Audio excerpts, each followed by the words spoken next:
Good afternoon, everyone. A confirmation about the audio, please. If the audio is clear and available, kindly confirm the same. Thank you.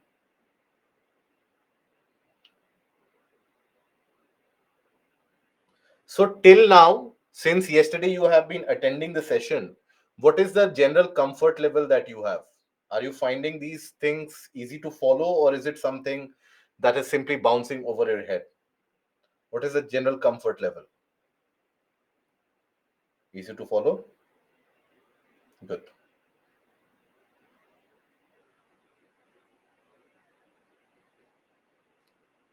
That is good to know.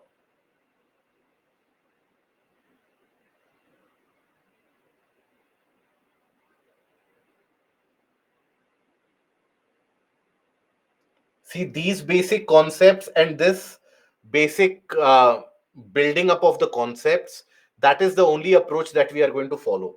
All I ask out of all of you is just pay enough attention and be regular for the next few weekends. And trust me, in this particular subject, I will ensure, or we all will ensure together, that you will have a set of advantage over your competition. You will be knowing facts and concepts which your competition won't be aware of.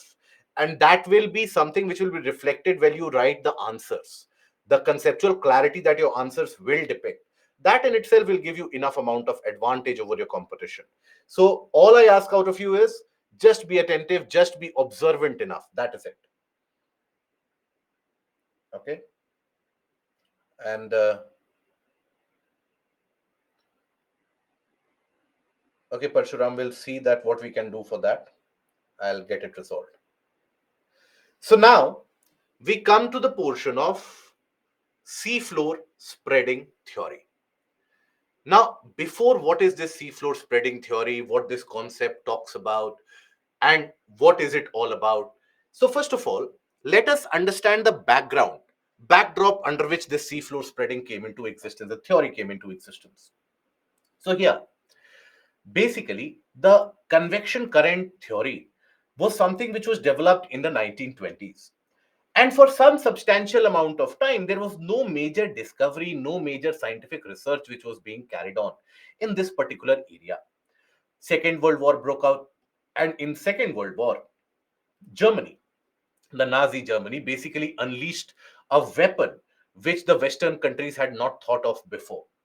And it would cause a lot of destruction and devastation of the various ships of United States, of UK, and basically we are talking about the submarines, what the Germans refer to as the U-boats.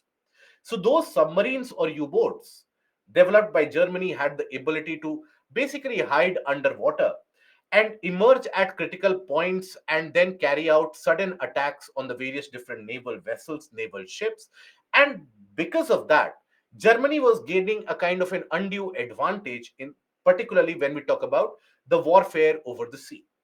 Now, here, over a period of time, what happened was that the countries, that is UK, US, France, everyone, they realized that unless and until we end up defeating these U-boats, we end up managing and detecting these U-boats, we won't be able to succeed in the war. So all of them, they started the scientific inventions, they started having the scientific developments, where immediately they started developing certain equipments which could basically detect the things underwater. And till that point of time, there was no such scientific research carried on to study the underwater conditions in the various oceans, because the mankind, basically our perception was that the oceans that we see, they appear to be flattish and plain. So the natural and the normal deduction was that even at the bottom, the base of the ocean would also be very flat, featureless, and plain as well. That was the general expectation. That was the general thought process. But when you had the development of equipment such as sonar is like an underwater radar of sorts.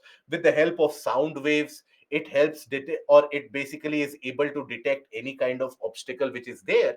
And with the help of these instruments, the navies of United States, UK, France, etc., they could be able to detect the U-boats and eventually end up destroying them.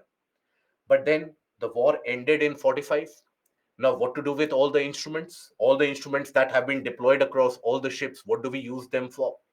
So, you had certain naval expeditioners who started using these instruments developed during the wartime in order to study the underwater world, in order to study the ocean bottoms. And one such naval expeditioner, one of such US Navy expeditioner was actually Harry Hess. Harry Hess. Now, Harry Hess basically is known for carrying out these scientific studies of the underwater world and also what actually lies underneath the oceans. First of all, Harry Hess, when he started studying the world underneath the oceans, he was dumbfounded and surprised by the fact that the ocean bottom is nowhere as plain as one could have imagined. Oceans underneath them have underwater mountains also, underwater valleys also, ridges also, everything is present underneath the oceans. So that basically begged the curiosity to come in, that how is it that these have come into existence. Now, he observed that you have the presence of very long ridge like feature. For those of us who are unaware about the term ridge, ridges are basically a kind of an uplifted area that you come across, some amount of uplifted area, and basically it resembles a chain of hills that you can think about. So those underwater ridges, they were also found in these oceans. They were found to be extending for thousands of kilometers. With the help of studying the magnetic field, now, remember, we talked about the fact that when we were talking about igneous rocks, that when the rocks cool down, the basic particles at the point of cooling down, they align themselves as per the magnetic field of the planet Earth, right? So that means every rock, while it is cooling down, has got a kind of a time stamp attached with it. So if we are able to decipher the magnetic field and the particle arrangement of the rocks, and if we are able to match it, that when is it that the planet Earth had got a similar magnetic field, we would be able to calculate the age of the rocks as well, isn't it? So with this, basically, Harry Hess was also able to calculate with this particular technique the age of the rocks in the oceans. Particularly in the Atlantic, he was surprised by the fact that none of the rocks at the ocean bottom were older than 200 million years. All the rocks were basically created either 200 million years back or much later than that. Now, this was a surprising find, because on the continental areas you will find evidences of rocks which have been created 2 billion years back, 2.5 billion years back as well, 3 billion years back as well. So while on the continental regions you have the evidences of such old rocks, why not in the oceanic areas? So that was one of the puzzling question. Another puzzling question was the fact that in these underwater ridges there were signs of active volcanism. Underwater ridges, again, I will clarify for your better imagination purposes. So think about this as the water body, and underneath that, you have these upraised portions, a chain of upraised portions, if you can imagine. So it is here that there were signs of active volcanism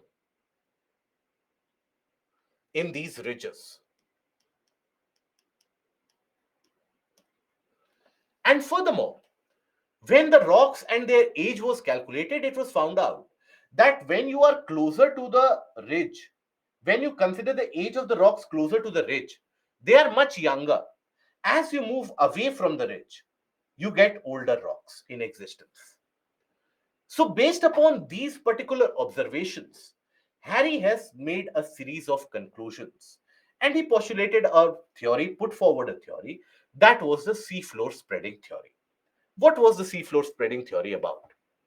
It said that look, there is a convection current in the mantle. That convection current has got a vertical arm as well. Now, and a horizontal arm as well. In the convection current, you have a vertical portion, the horizontal portion as well.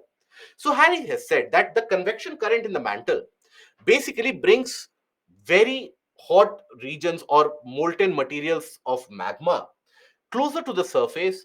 And because the seafloor is very thin, The crustal layer in the sea underneath the oceans is very thin, around 5 to 10 kilometers. So these molten materials are able to break through the sea floor, and they immediately, the molten materials, when they get in touch with the very cold sea water, immediately the solidification starts to happen, and the solidified crust, or the solidified magma or lava, that starts accumulating on each other, and that is how these ridges get created, and that is why these ridges have the evidence of volcanicity as well, or active volcanism as well.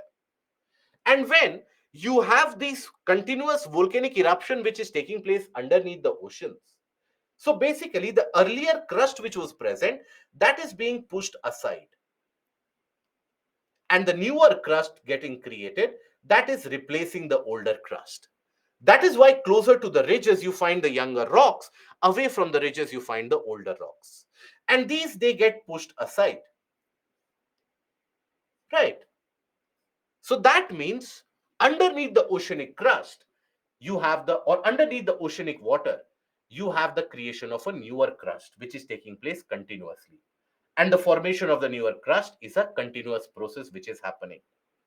But then this begs a question, that if newer crust is getting created in some region, that means it would impact the entirety of the planet, because the planet's area is not increasing, planet size is not increasing. So where is the older crust growing if all the newer crust is getting created here? So he said that the older crust is getting consumed in between the continent and the oceanic area. Wherever the continent and the oceans meet, the older crust is getting subsumed in the form of the subduction process.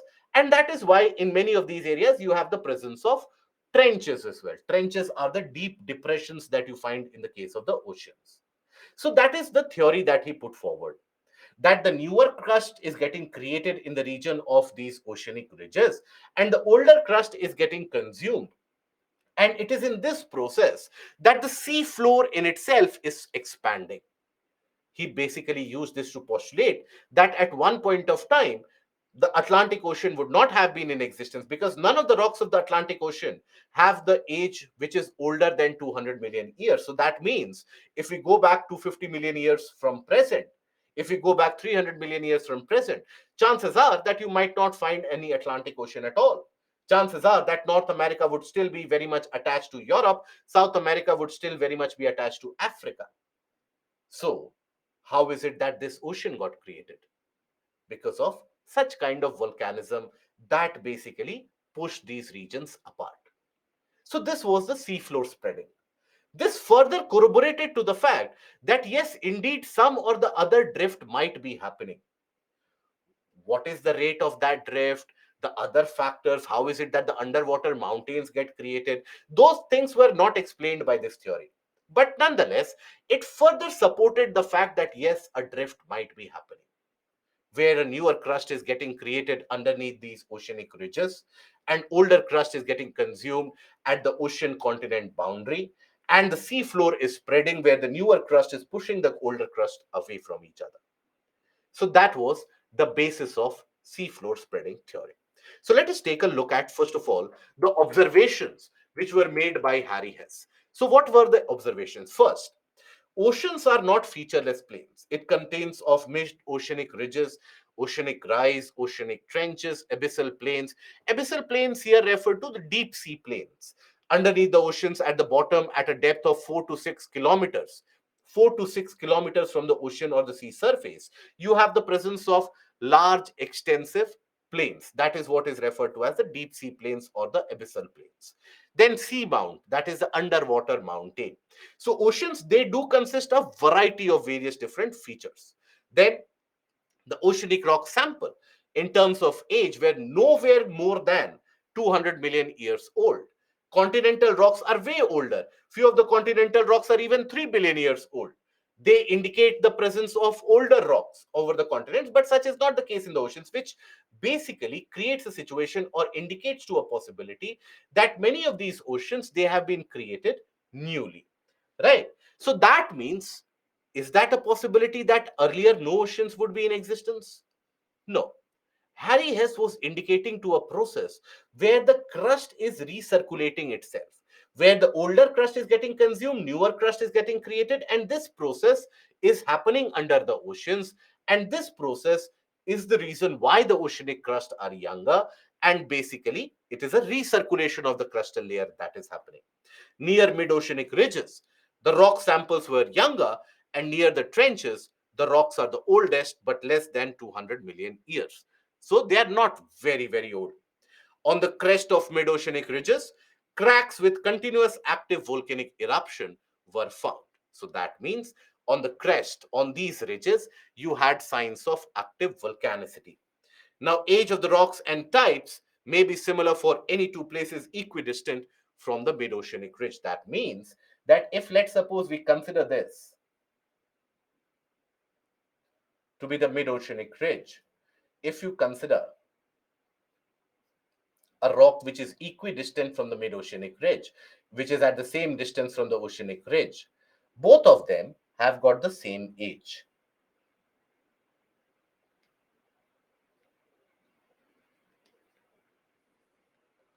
So these were the set of observations that he made. Okay. Now, what is abyssal plain? Abyssal plain is what is referred to as the deep sea plain.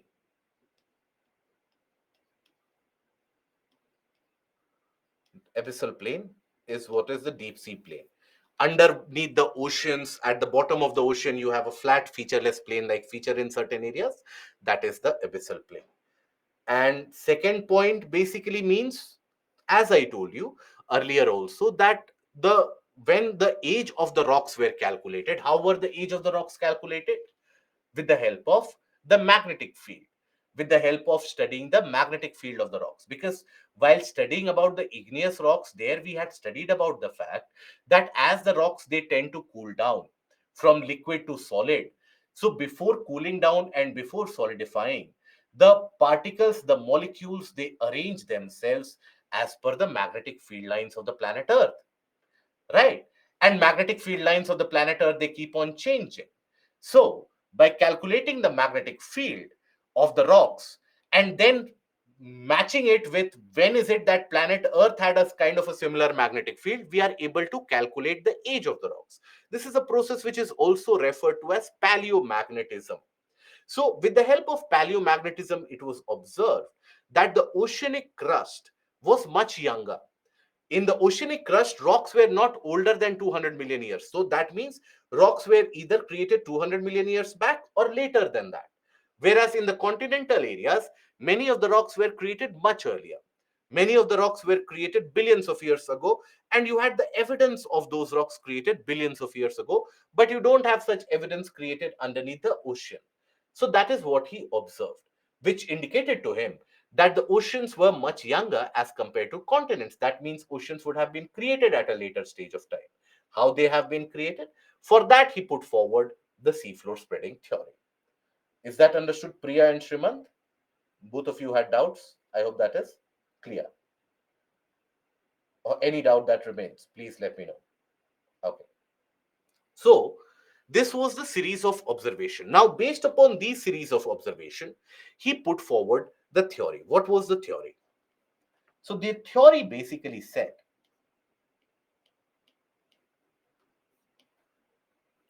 that underneath the oceans,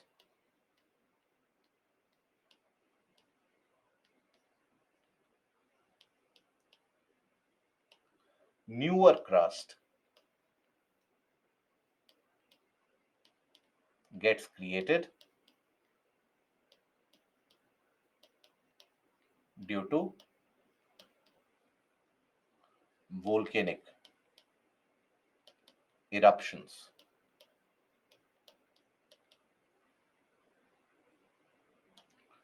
Now, molten magma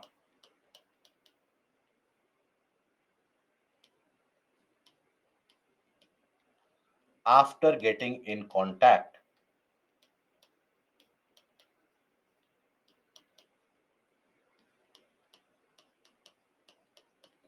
with very cold seawater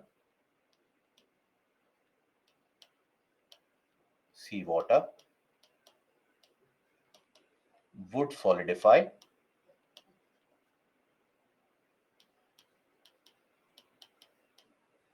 forming newer crust and ridge-like formation.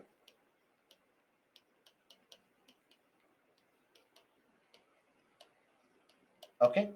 Meanwhile, the older crust. So this is the first point here, just for your understanding. The second point is, meanwhile,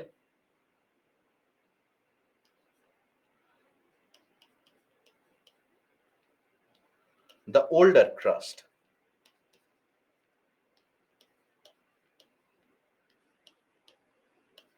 is pushed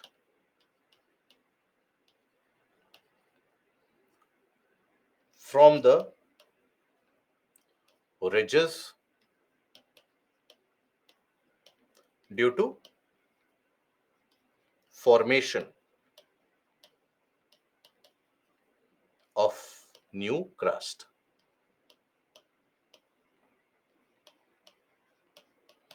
Okay, the older crust is pushed aside from the ridges for the formation of newer crust. Then, other than that, so what happens? So basically, this leads to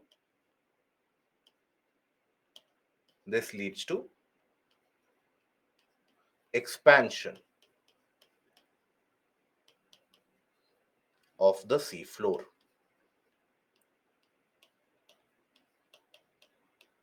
Hence the name seafloor spreading.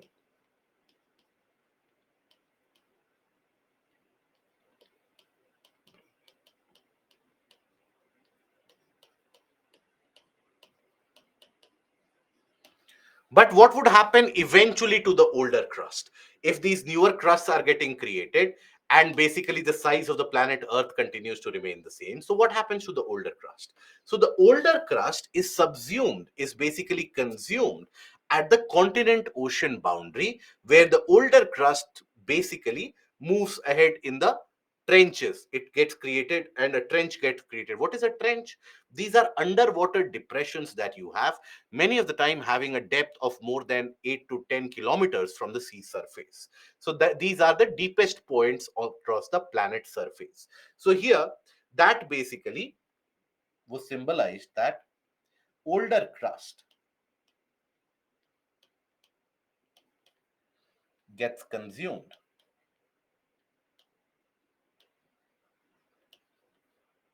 across the continent ocean boundary.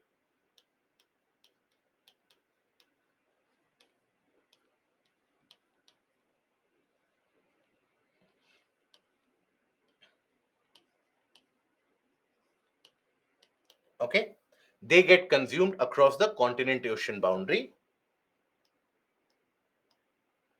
in the form of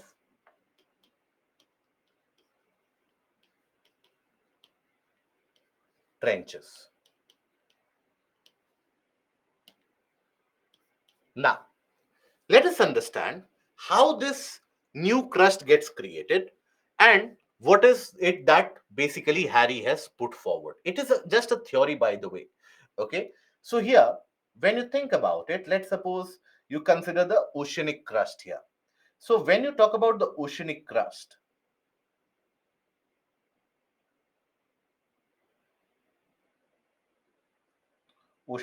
let's suppose. Now, here, it is in this area that you will observe this is a mid-oceanic ridge or an underwater oceanic ridge, whatever name you can think about. So this is the region of your mid-oceanic ridge in general.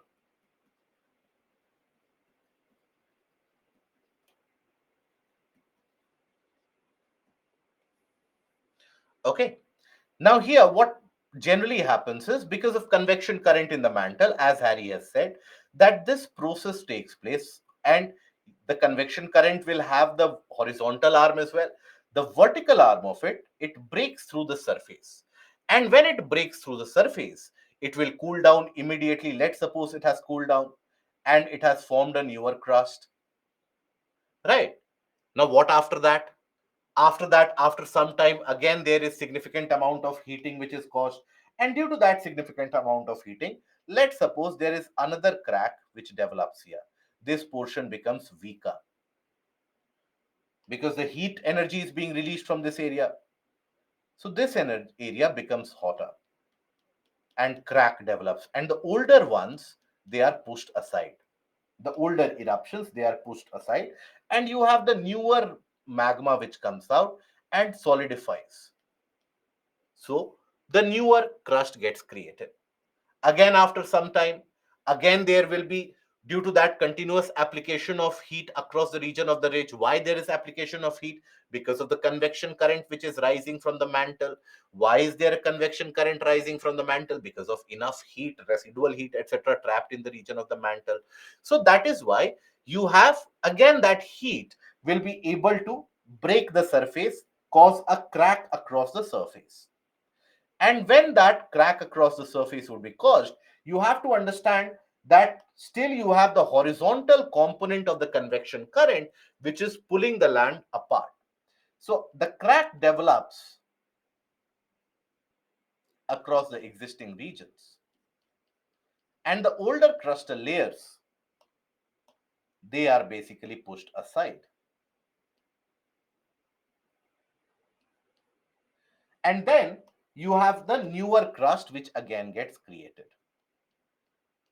So this is the reason why, when you take a look at the age of the rocks, let's suppose this age and this rock, if you take a look at the rocks, they will indicate the same age, because at one point of time they had been created together.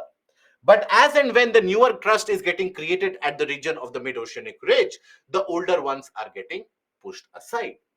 So with the help of this, he indicated that, look, you have this is the reason which is responsible for the expansion of the sea floor or the spreading of the sea floor.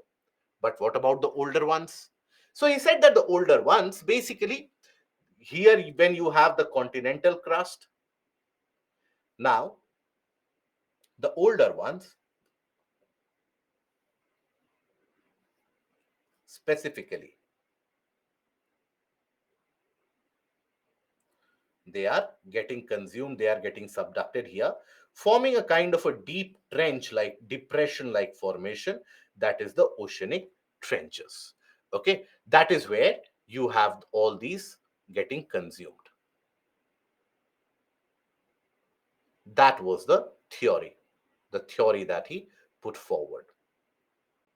Okay, so this was the seafloor spreading theory, which he basically indicated to exhibit that how the sea or the oceans that we see around us, how those oceans can also end up expanding from their present shape, from their present size. They can expand. Okay, and why do they expand? Because of the active volcanism that you find in the region of the mid-oceanic ridges.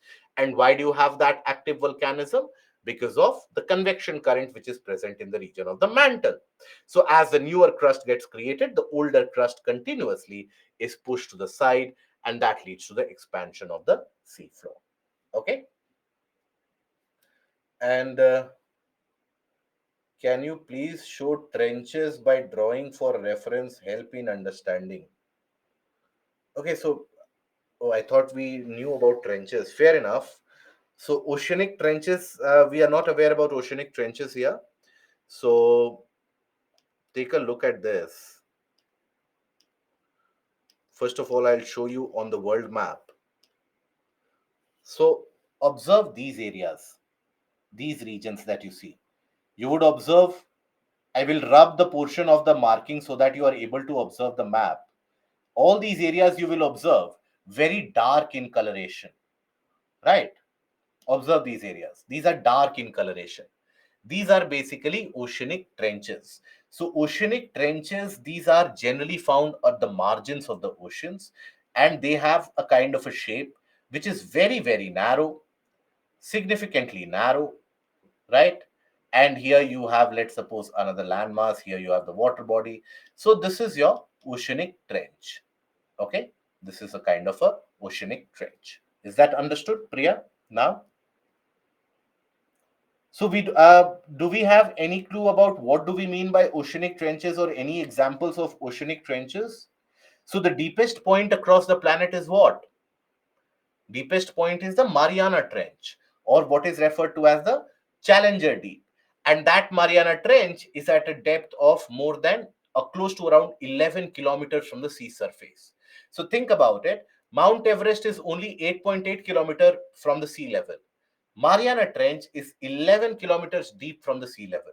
So if by some artificial method, if we could put the entire mountain of Mount Everest in Mariana Trench, it would not even emerge above water. It would still be very much underwater. That is how deep certain portions of the oceans are. The heat is constant in the magma. So why suddenly the convection current form and volcanoes erupt? We'll come to it. We'll come to about eruption of volcanoes, but it is not as if magma is freely available in one region and suddenly it starts erupting. That is not how it happens. We'll talk about that, what actually spans out when we talk about these volcanic eruptions. Okay. Can I say that the continent movement also takes place by the force applied by the older crust? So this was the conclusion made by Harry Hess, right? The reality of it is something different, very similar to what was postulated by Harry Hess, but this is something which happens underneath the continents also. Harry Hess was not aware of that. Okay, so this was the theory of the seafloor spreading. Now, there were certain limitations exhibited by the theory as well. For example, it does not explain the small features on the ocean floors like creation of seamounts,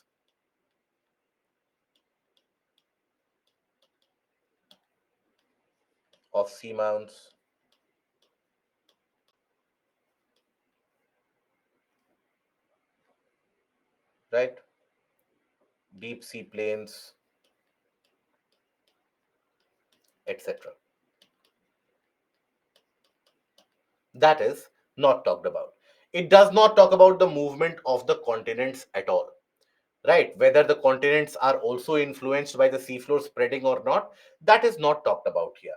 It just talks about the expansion of the seafloor. It has not got a greater correlation with the drift of the continents, right? Then it does not speak in terms of the lithospheric region. It only talks about the oceanic crust. Only talks about oceanic crust.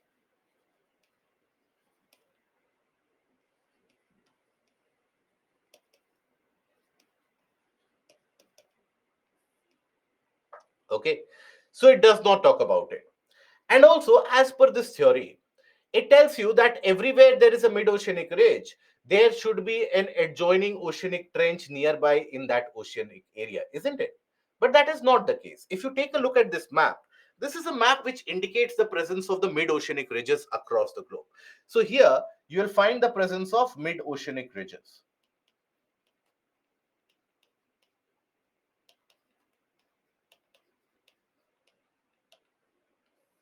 Now, when you observe these ridges, basically underwater, you will observe all these bright colored areas, light bluish color. These are your mid-oceanic ridges that you observe. All these are your mid-oceanic ridges. Many of these mid-oceanic ridges are still active today, still carrying out expansion of the seafloor. These are a series of underwater hills, mountains, and uprising of sorts which are present. Right. So this is basically where he said that newer crust gets created here and the older crust gets pushed aside. And that is how, and that is the reason why the seafloor gets expanded or is expanding also.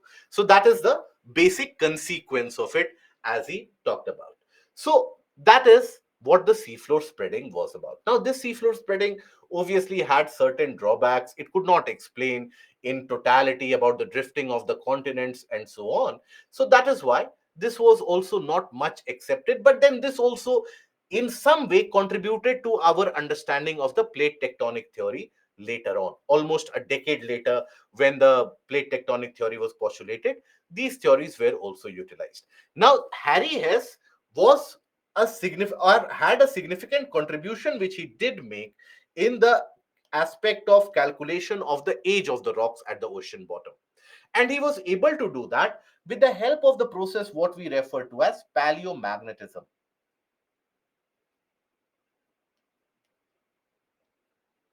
Paleomagnetism.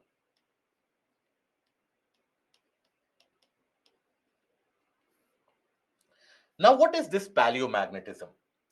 Now, paleomagnetism is the property whereby you are able to calculate the age of the rock based upon its magnetic field alignment. The particles, the magnetic field alignment that they indicate, matching it with the fact that when is it that planet Earth had got similar kind of magnetic field alignment, you are able to concentrate and conclude that, okay, this would be the age of the rock. So the ability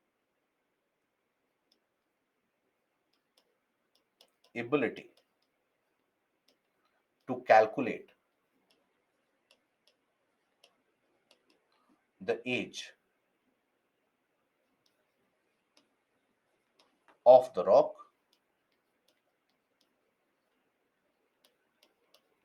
based upon its magnetic field alignment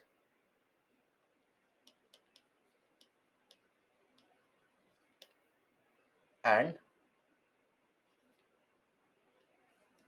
also based upon matching that with the ancient magnetic field pattern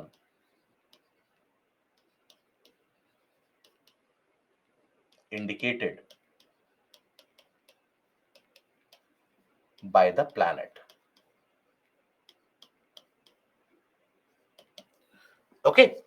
So this is the process which is referred to as paleomagnetism. Now, immediately after Harry Hess basically propounded his theory, now after that, lot of various scientists and lot of various research workers they basically started indulging themselves into the work of finding out the age of the rocks, especially across the areas of mid-oceanic ridges. And some of the results that they found, they were quite significant in the sense that when you talk about some of the results, they observed the magnetic field alignment.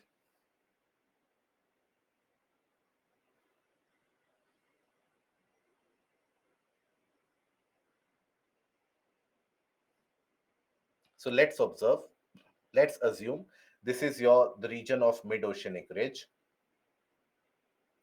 and you have the crustal layers beyond that.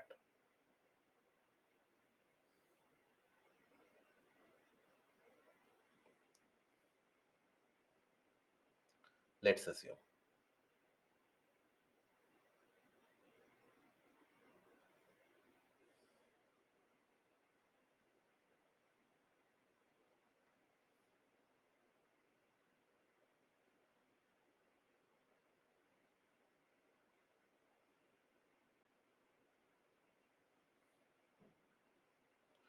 Okay. Now, basically, what they found out was something which was very striking. They found out after observing the magnetic field lines of alignment of the rocks closer to the mid-oceanic ridge. So let's assume this is the mid-oceanic ridge.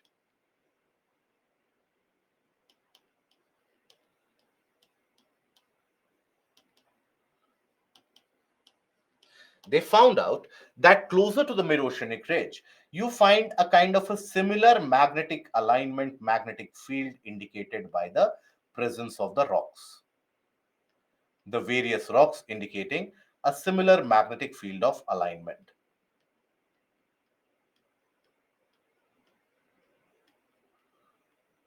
Okay, here also.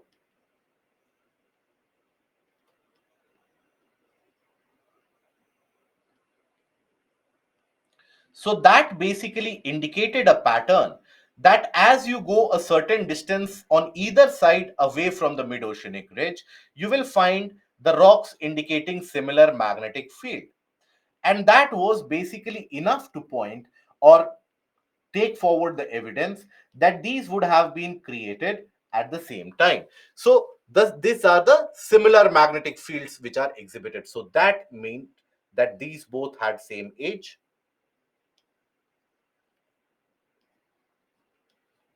These both also had same age, and these also had a kind of a similar age. So that indicated that the newer crust gets created at the region of the oceanic or the mid-oceanic ridge, and the older crust continuously gets pushed aside. So this study of the magnetic field of the rocks and being able to match it with the ancient magnetic field of the planet and then calculating at the age of the rocks, that is what is paleomagnetism. Now, how do we get to know about the older magnetic field or the ancient magnetic field of the planet Earth? So, over a period of time, we have had a kind of a simulation, a kind of a pattern about how magnetic field has been changing, right? So, with the help of simulation, we are able to pinpoint that a kind of an XYZ type of a magnetic field alignment would have happened how many million years back. So, with the help of those simulations, we are able to calculate the older magnetic field. Okay. Now, Priya, after a time, does the trenches push continental land? No. We'll talk about the formation of trenches when it comes to it. I'll tell you in detail in a couple of moments about how the trenches are created. When we talk about plate tectonics, we talk about the various plates, we will talk about trenches also. Some cities like Kolkata, Mumbai are in search of submerge in ocean in future. Is it due to the presence of ridges and sea floor spreading? No. That is because of the sea level rise that is happening. And does the magnetic field can be same after some time gap or some time or gap? No, it is not the case, because the magnetic field alignment, even if they are similar, they will indicate some of the difference. It might not be exactly similar. It will always be slightly different. So that is why, and even if let's suppose there is an error, so you calculate the age of the nearby rocks so that you can basically extrapolate the exact finding. Then Kambapati, what is the drawback associated with the convection current theory? No such drawback, because convection current theory did not go into such greater depths of explaining the geographical features. So that is why no major drawback is associated. Okay. Is it clear up till now? Or any doubts that prevail? Clear? Good. So, all these, that is the continental drift theory, that is the convection current theory, that is the seafloor spreading theory, all of these, they eventually contributed for us to understand the plate tectonic theory as well. So here, the seafloor spreading theory and its relation with plate tectonics. So seafloor was observed by Harry Hess, an American geologist. It corroborated the fact that eventually the continents might drift, right? Even though it fell short of explaining this phenomena, but it did corroborate the fact that yes, some drift can happen. Then eventually formed the basis of the plate tectonic theory. So, the seafloor spreading theory was the first comprehensive theory to talk about the movement and formation of the seafloors. Simultaneously, other scholars such as Mackenzie and Parker Morgan in the 1960s, they developed a much more comprehensive understanding of the movement of different parts of the earth crust and the related formation. It is explained under the theory of plate tectonics. Okay, that is what we have explained under plate tectonics. So that is basically how all these theories eventually led to. Now you had various different scholars, Tuzo Wilson, Morgan, Parker, all of them. They would contribute various different research papers in Princeton, Stanford, where they were basically employed at. And it is the collective work of many of these that eventually led us to the foundation of the plate tectonic theory. So what is that plate tectonic theory? So plate tectonic theory basically tells us that the lithosphere by lithosphere, what do we mean? So lithosphere refers to the crust. It refers to the crust plus solid upper mantle.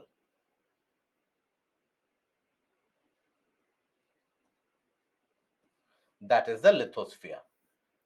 So lithosphere is broken into smaller parts, many smaller parts, which we refer to as plates.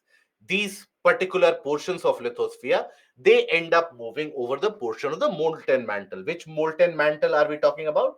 Over the region of asthenosphere.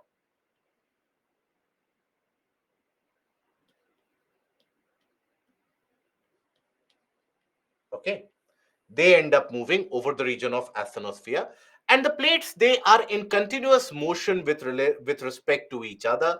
They end up moving in relation to each other, owing to the heat which is produced in the interior, or heat which is released from the interior. That is a part of the residual heat process, or the residual heat cycle.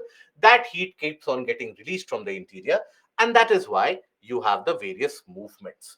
Now, overall, if you take a look at the plates, so this is what is the overall distinction or a division of the plate. So here you will observe that you have various different divisions. Now, how do we get to know that, okay, this is the plate boundary? How do we get to conclude that, okay, this is what is referred to as a plate boundary? So that analysis was arrived at after studying the various earthquakes. It was found out that the earthquakes, they are not just randomly occurring anywhere and everywhere. Earthquakes, they are occurring only in certain areas in greater proportion. Certain areas are experiencing greater volcanic eruption frequently.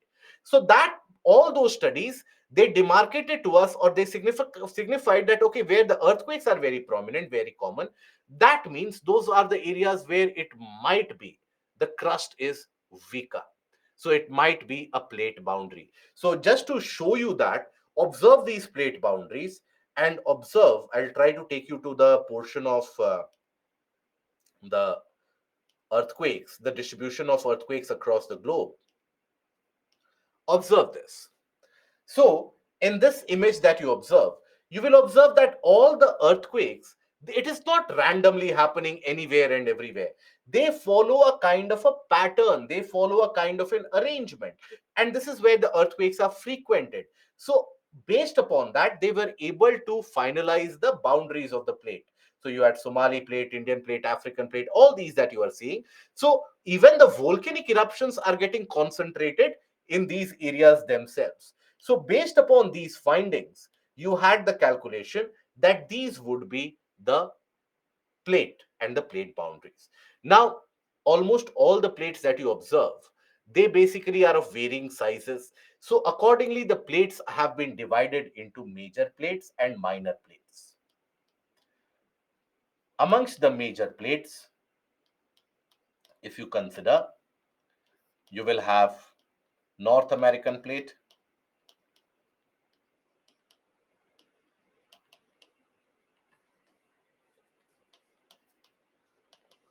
you have South American plate,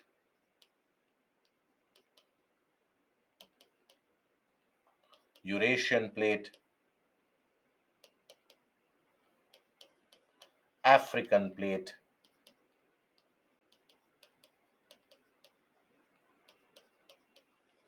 Indo-Australian plate,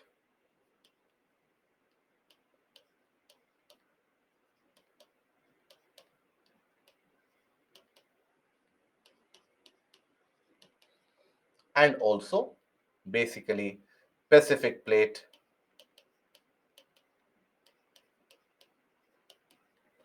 and Antarctic plate.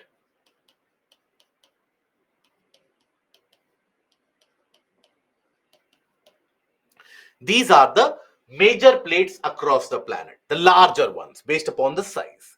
Now, in almost all these plates, you will find, other than the Pacific plate, Pacific plate is the only exception amongst the major plates, but amongst all the major plates, you will find the presence of both the oceanic as well as continental crust is there. Okay, so almost across all of these, you'll find presence of both, except Pacific.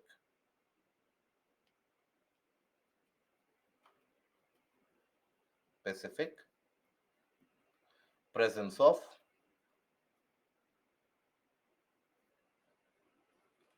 both oceanic and continental crust.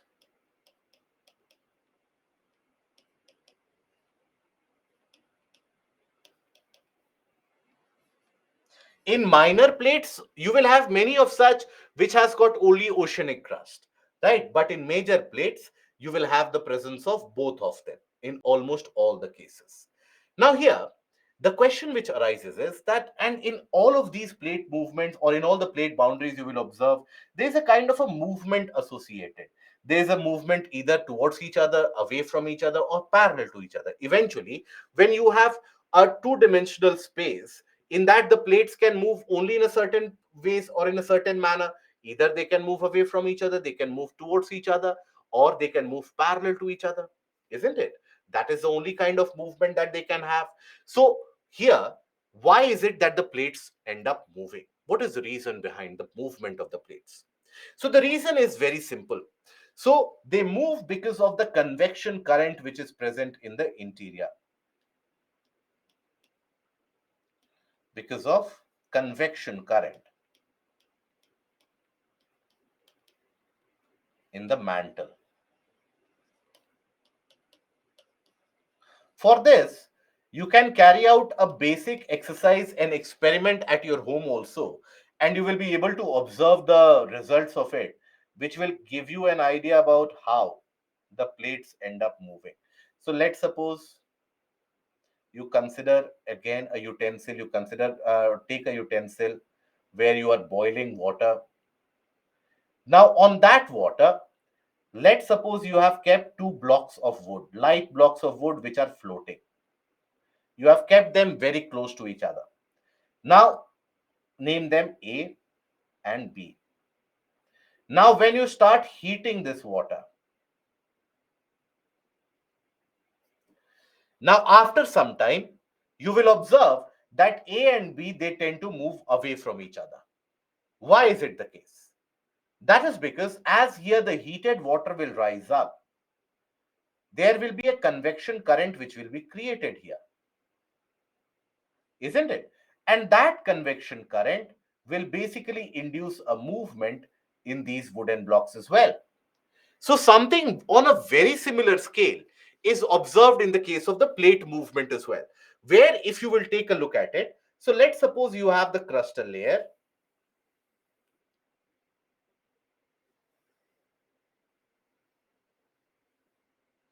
Let's suppose you have the region of the mantle as well. Now here,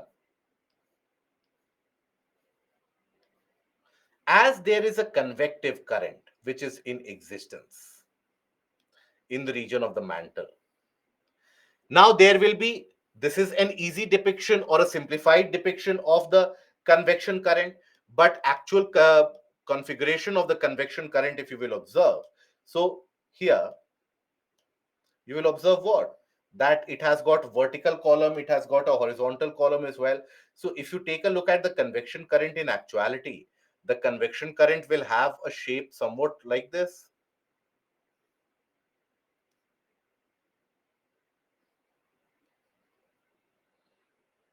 isn't it? You will have a situation somewhat like this.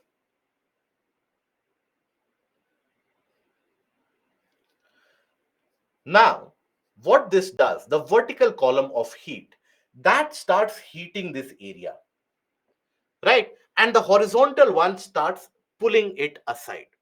So think about it. In your childhood days, I'm sure you would have played with your plastic ruler, and if ever you have tried to heat it up and melt the plastic ruler, if ever you have tried that.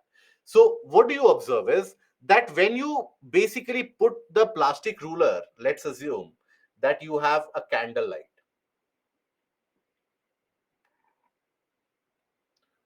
okay, and on top of that, you put a plastic ruler, you start heating it up and then pull it from both sides. Now, immediately it will not break. Immediately it will start thinning out. It starts getting thinner in the region where heat is applied. It starts getting thinner and thinner. It gets very, very thin. And then eventually it will break, it will separate. right? So let's suppose there's a convection current which is provided in a region. Now, if there are plate boundaries, fair enough, the convection current is enough to fuel the movement of the plate boundaries. But let's suppose there's a continental landmass like Africa, and there's a convection current which is going underneath it. So what will happen? Immediately, this will be thinned out. This particular portion will thin out quite sufficiently well. Okay, so there will be thinning out of it. And in the meanwhile, the land is getting pulled aside as well. Now, as it thins out, the land gets thinner and thinner and thinner. It will create a sort of a depression. Now, when a large depression is created over the land area, water from the nearby oceans, the nearby seas, they will end up filling this. They will fill it over. This will get converted into a small sea or a kind of an ocean. Furthermore, this pulling action continues. This portion further thins out and it continues to move away from each other. This portion further thins out and it continues to move away from each other.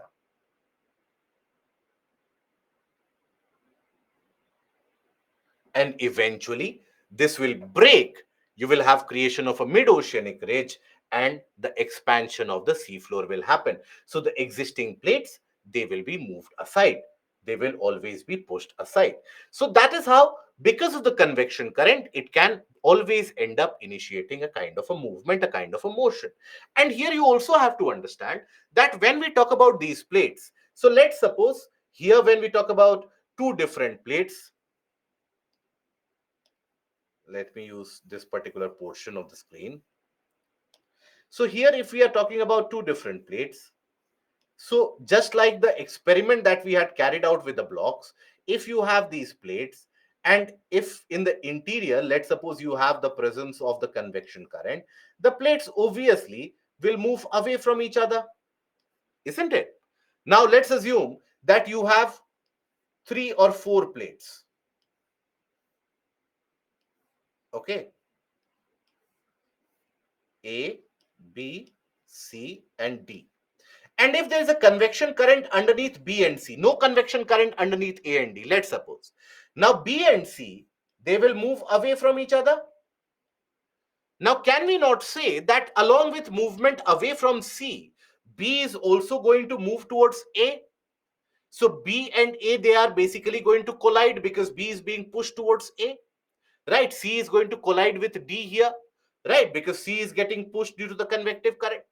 So because of these events, you have the plates which end up moving. So the convection current rises and gets created in the mantle, the vertical column of the convection current. Basically, that heats up the crust, leads to the thinning of the crustal layer, and eventually, just like imagine the case of the plastic ruler.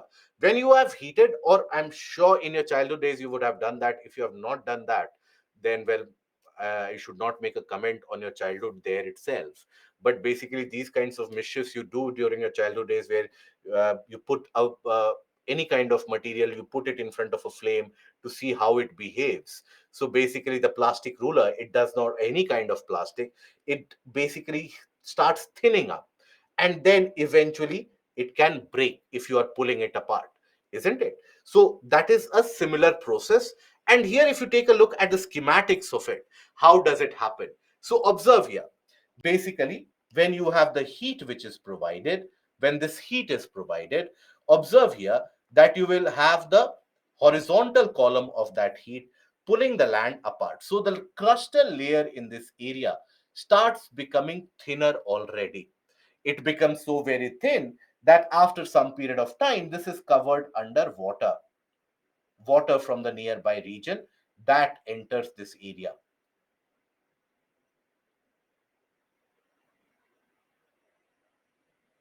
And this area gets covered underwater, right? Furthermore, this keeps on happening. So new oceanic crust gets created due to the eruptions which happen after breaking the crust and the mid-oceanic ridge. And observe the earlier landmass, which was one. The earlier one has been separated.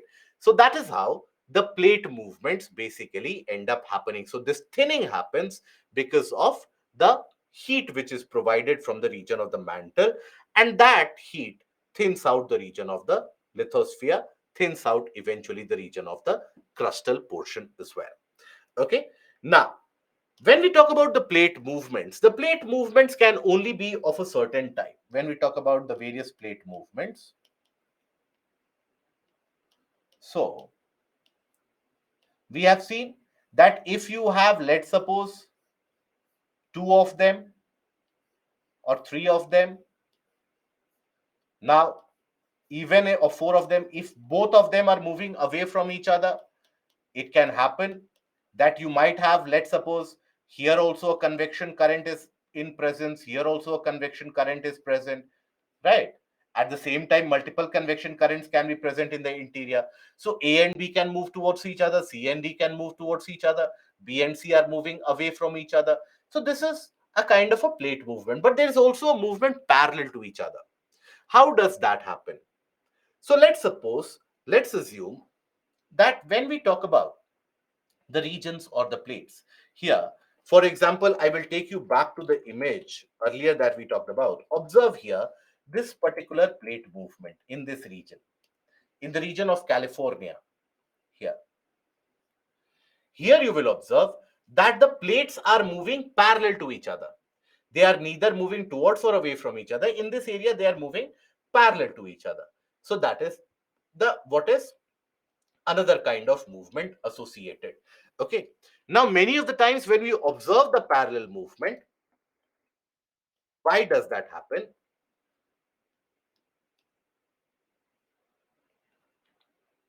Movement. So understand this. Let's assume we consider the entirety of the Atlantic Ocean. Again, for the Atlantic Ocean also, I'll take you back a couple of slides into the portion of the mid-oceanic ridges. Now, here in the Atlantic Ocean, if you observe the mid-oceanic ridges in this area now, observe the mid-oceanic ridge in the area of Atlantic. Now here, there is in the mid-oceanic ridge, there are the plates which are moving away from each other. So this is moving away from each other. This is also moving away from each other, right? But here, can we think about the fact that the rate of movement in this region, will it be similar to the rate of movement in this area thousands of kilometers away? No, it is not possible. It can be same, but there are chances that it won't be same because this is happening over a very, very large area. So it might happen that this rate of movement is very fast in the North Atlantic and the rate of movement in the South Atlantic is slow. So what will happen when you have a particular region where, if I can bring you back, so where you have, let's suppose, two plates, larger ones. Let's consider them. Now they are moving away from each other. But the rate of divergence in the northern path, let's suppose, is 5 centimeter per year. Rate of divergence in the southern path, let's suppose, is 2 centimeter per year. So eventually, this particular plate, if I name this plate as B, if I name this plate as A, so B is moving at two different rate in the north and the south. So chances are that there might be a creation of a kind of a crack here. The plate might break. And then B and B1, we can say that they are moving parallel to each other, isn't it? They are moving parallel to each other in the same direction, but neither they are moving towards or against each other. So that is why overall, when we talk about the type of plate movements, they can be relegated into either of the three categories, either towards each other or away from each other or parallel to each other. When they move towards each other, they are referred to as convergent plates. That is, they are meeting each other, right? When they are moving away from each other, they are referred to as divergent plates. And when they are moving parallel to each other, they are referred to as transform plates. We'll take the example of each one of them. We'll try to understand where in the world this is happening, along with the examples. How do they behave? What kind of geographical phenomena and features do they create? Everything will look in detail. Let us take a look at few of the questions which have come up in the process. So Do we really have trenches in Western Europe and Eastern North America? In some portions of Eastern North America, there are minor trenches. And same process taking place in Horn of Africa? Yes, Nikhil, correct. As per this theory, even today also this is happening? Absolutely, Parshuram. Even today. In fact, the plate tectonic theory explains why the height of Himalayas is still increasing, why the Indian landmass is still moving northwards. Right? Indian landmass, the present position that you see, it has not always been the position of the Indian landmass. It has been moving northwards. Thinning of the land. Priya, please repeat the thinning of the land and move away one in first image. Priya, is that understood? We have explained it with multiple different images now. Is that understood, or is there a doubt which still prevails? Please let me know. Understood.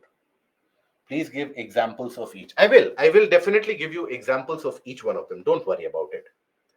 So now we take it one by one about what is that convergence, what is that divergence, what is that transform, and why does that happen? What are the reason behind the increase in the height of Himalayas? So, Vishal, do you want to wait for the moment when we cover it with the entire class, or do you want me to tell you separately as of now? What is it that you want? Will you wait for the rest of the session also when we cover the reason behind the height of the Himalayas, or do you want it to be taught separately? So, I would suggest when we will talk about with for that for the rest of the class, there only you can gain that information. Okay, because just now I had told you that we will talk about those. Now, when we talk about the convergent plates, convergent means they are basically colliding with each other. They are converging with each other. Now, you have only certain types, or you have only the oceanic and the continental crust which is available. So, when we talk about the types of convergences, there are three types of convergences. Okay, we can have three types of convergences. What are those? You can have ocean continent convergence.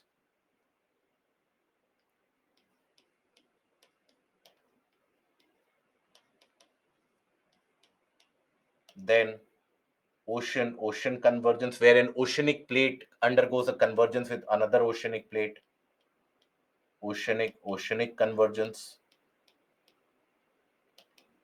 Then you will have oceanic or continental convergence,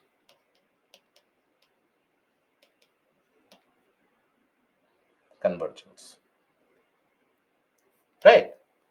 According to that, the longitude and latitude will change for a place after some 1,000 years later. Absolutely, yes. Absolutely, why not? Ever so minutely so, but 1,000 year cycle is very small time window for geographical analysis. In geography, when we say Himalayas have been created recently, we are talking about 65 million years back, right? When we say that Himalayas are young fold mountains, they have been created very recently, 65 million years. The newest mountains which are created, which have been the youngest fold mountains, we are talking about 2 million years back. So that is why the 100,000 years cycle, they don't work for geography. Generally, you have to talk about the larger time scale, but yes, the places they shift. When we talk about the formation of Himalayas, we'll talk about it as well. So here we talk about how is it and why is it that the plate subduct. Okay, how do they subduct?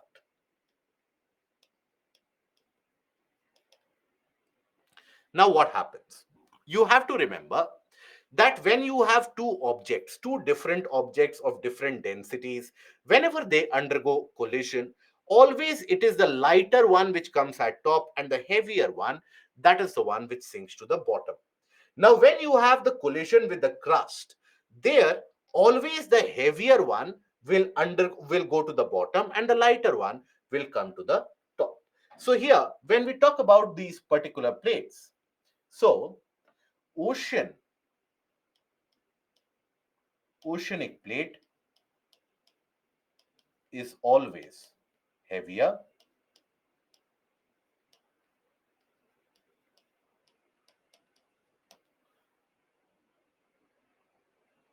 and why it is heavier? Because of higher density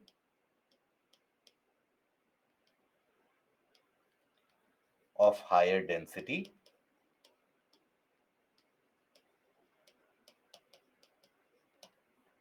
and hence undergoes subduction.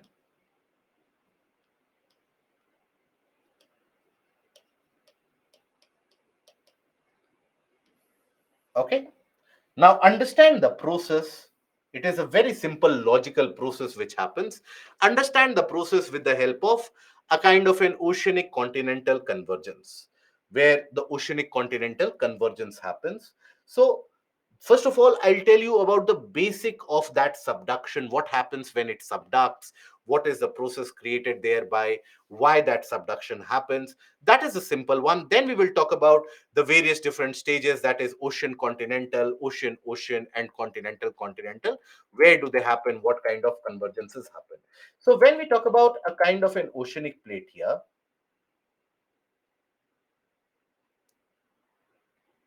now let's assume you have a continental plate nearby. Continental plate is going to be much more thicker as compared to the oceanic plate, but then it is going to be lighter because of the variation in density, right?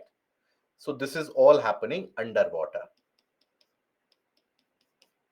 Now, the oceanic plate, as it is the heavier one, I'm just showing you the simple process here. There are multiple changes which happen in this that I will show you in the next image. Okay. So as the oceanic plate is the heavier one, this is the one which undergoes subduction. Now, till when will this start, or till when this will this be pushed down? Till when will this oceanic plate subduct? There should be a limitation to it. Till when will it continue its motion downwards? As long as there is a presence of convection current somewhere which is pushing this particular plate in this direction, the subduction process will continue. So everything is dependent on the convection current. Convection current in the interior of the planet, it is known to have changed the places where the convection currents are present, right? For example, you had around 235 to 50 million years back, the convection current was such that North America did collide with Europe. That is why you had the fold mountains in the form of Appalachians and Hercynian mountain ranges getting created. But then today you observe that the convection current is such that North America is being pushed away from Europe. So that indicates to you that convection current also, the places also, they continue to change. As long as the convection current is in existence, that kind of a motion will be supported. So here it is pushed down. Now, this movement which is happening across this area, across this boundary region, that movement won't be smooth because you have kilometers thick rocks which are basically rubbing against each other continuously. Kilometer thick rocks. Now, as they are rubbing against each other, all these rocks, now it won't be a kind of a smooth paper like movement. It will be staggered. It will be significantly staggered, right? So, whenever that movement will happen, it will be sudden, and basically over a period of time forces will accumulate as the plate is pushed by the convection current, but it is not able to subduct because of opposition or resistance offered by the rocks. Suddenly there will be a movement, again suddenly a movement. So that is how these sudden movements which happen, these sudden movements, they release a lot of energy, and that energy ends up shaking the earth's surface, what we experience as earthquakes. So earthquakes, that is why they frequent at the region of the plate boundaries. But more importantly, here if you observe the plate which is coming down in this area, now I'm sure in your childhood days, if you have not melted the plastic, at least you would have played with a toy train. You would have seen a toy train at least, right? So in the case of a toy train, when you keep it on a table, it is very stable. It doesn't have any kind of variation, any kind of, there also gravitational pull is acting, but then it is stable. But do one thing, take it to the edge of the table, the toy train, hang the engine or the locomotive beneath the table, right? You will observe that the engine or the locomotive which is hanging, that will start pulling rest of the toy train along with it downwards. Why is that? Because now you have the vertical component of gravity which is acting. Similarly, the plate that is undergoing subduction, the portion of the plate which is hanging vertically, which is moving vertically, that will have enough power to pull the rest of the plate in the same direction. And that is what we refer to as slab pull. So, the overhanging portion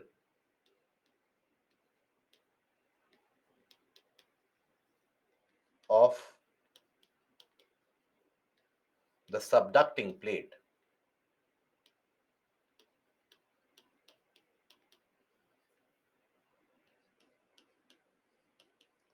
pulls the rest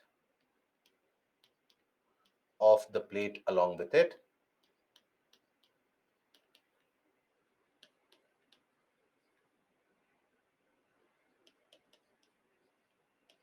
due to gravitation,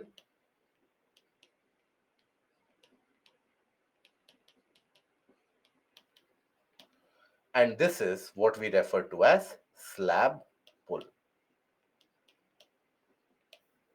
Okay, subduction will continue to happen as long as the convection current is pushing it.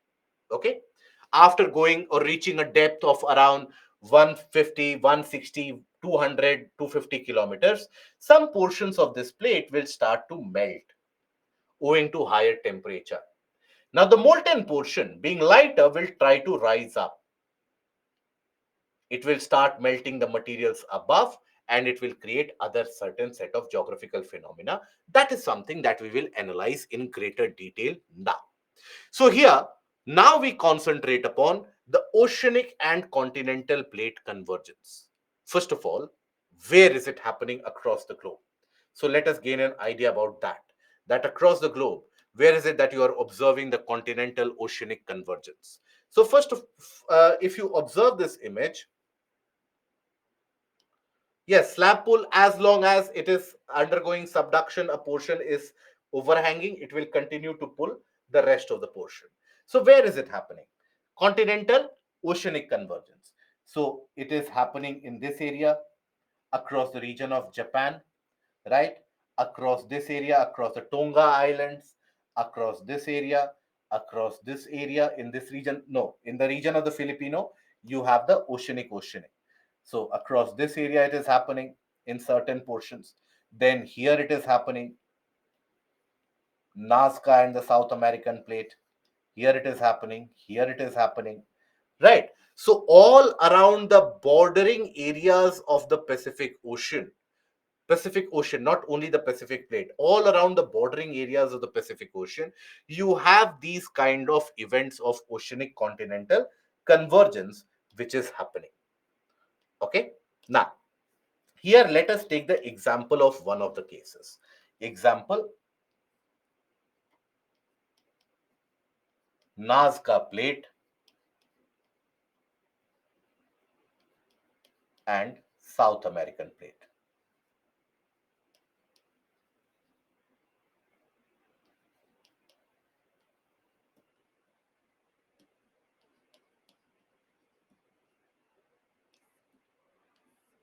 Okay, now how does the process unfold, or what actually happens? So again, think about it, that we draw first of all the oceanic crust, which is going to be very, very thin. In comparison, obviously, to the continental crust, it is going to be much thinner. Continental crust is going to be much wider, much broader, and lighter also, less density also. Now, all of this is covered under water. This is basically covered under water.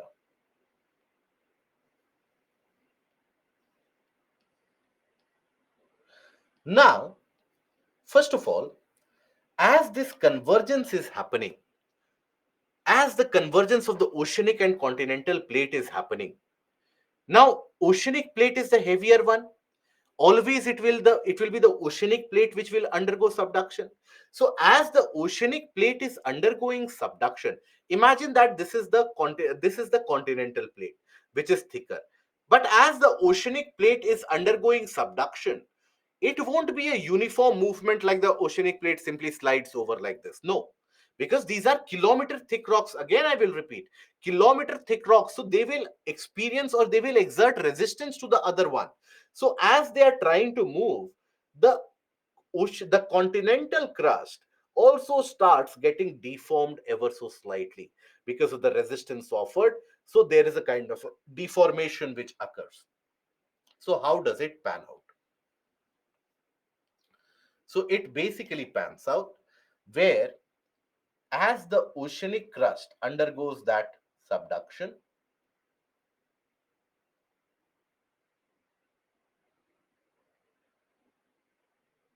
okay, you basically have the continental crust also undergoing deformation at the base. And then, because it is getting subducted, the continental crustal portions will start getting accumulated closer by. So the continental crustal portion starts getting accumulated, forms a kind of a fold very close to the coastline.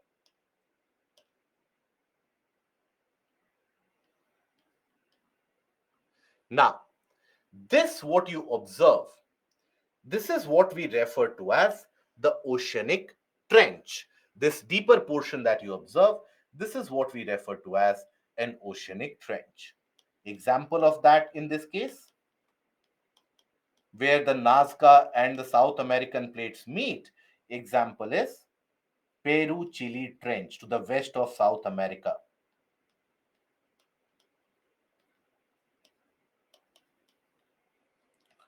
Peru-Chile Trench gets created. Now, again, at the coastline of the continental crust, you will find the accumulation because there is resistance which is happening, so it will start accumulating. So you have the fold mountain systems getting created.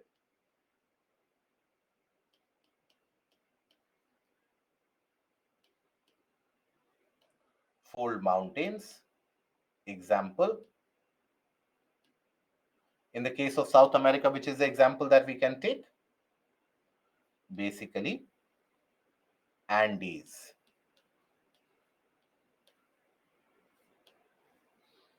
Okay, we can take the case of Andes. So Andes have been created. You will find across the western margin of South America, you will find the formation of Andes as well. Now again, at this point of contact where the plates are actually rubbing against each other and you have kilometers thick rocks which are rubbing against each other, you will find that that movement is never going to be smooth. That movement at max is going to be haphazard, staggered, in the sense that, imagine if this is the, if this arm of my hand, that basically indicates the oceanic crust and this one the continental crust.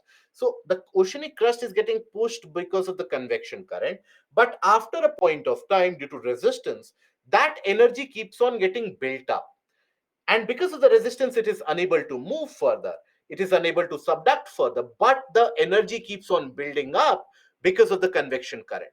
Over a period of time, maybe 10 years, 20 years, 30 years, some amount of energy built up will be able to overcome the resistance and there will be sudden movement. Whenever such sudden movements happen, there will be immense amount of energy which will be released, which will shake up the earth's surface, what we experience as earthquakes, right? So these become earthquake zones.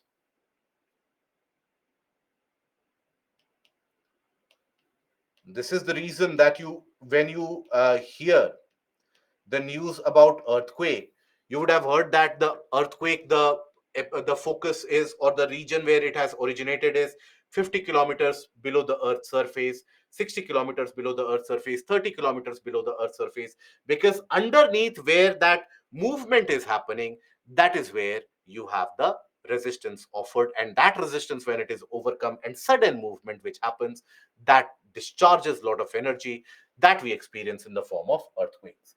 Now, here, when you have the oceanic crust which is undergoing subduction, that oceanic crust, as it is subducting, now think about it logically. Will there be the case where some amount of water, some amount of oceanic sediments, they will be able to seep through?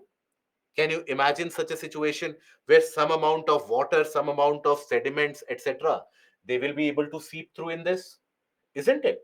So when they are able to seep through, upon reaching a particular depth, immediately materials will start to vaporize. Water will vaporize immediately into steam. All the other materials also will end up partially melting. So you will have partial melting, and then materials would vaporize. Now, steam or water vapor will always provide some substantial amount of pressure, and that steam or water vapor will then try to rise up, will try to rise up here. It will start melting the materials above, because water vapor or gas always adds pressure, always provides pressure. And as the gas tries to rise up, it will bring the molten materials along with it. And as the molten materials get in touch with the other materials, they will start melting the other materials and so on. And eventually, you will have a kind of a volcanic eruption. So you'll observe a kind of a volcanic eruption. That is why across the western margins of South America, you will have various different volcanic features. Example, Mount Cotopaxi, Mount Aconcagua, all these are your various different examples associated. So this is what unfolds, this is what happens whenever you have an oceanic continental convergence, right? Is this process understood, or is there any doubt which prevails? Understood? Perfect. So now we take a look at what happens when you have the oceanic convergence taking place. What happens when the two ocean convergence will happen? How volcanic eruptions happen? Because here, after reaching a depth, certain amount of depth of around 160 200 kilometers from the surface, the materials will basically start to melt, right? Because higher temperature, due to geothermal gradient, the temperature will be very high, and also some amount of water, some amount of sediments from the nearby ocean that would also have percolated. Water will immediately get converted into steam or water vapor. Now, with the pressure exerted by the steam, the pressure exerted by the water vapor, all the molten materials, they will start rising up.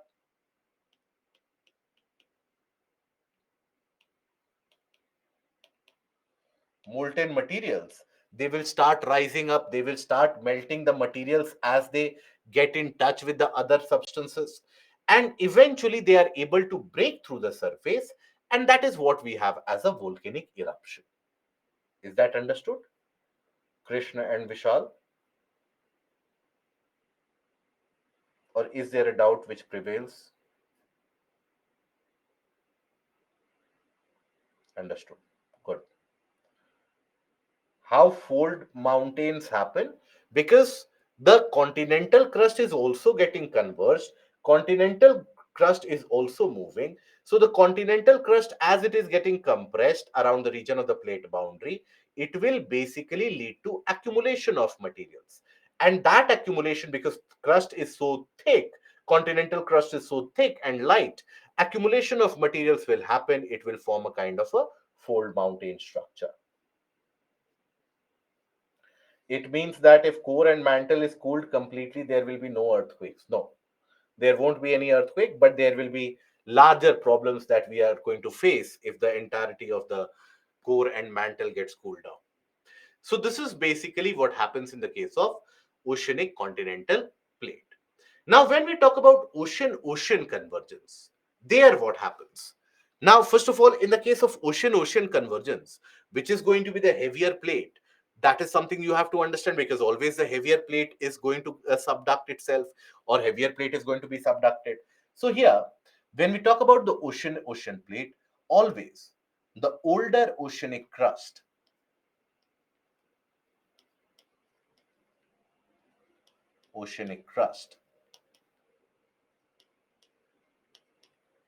is going to be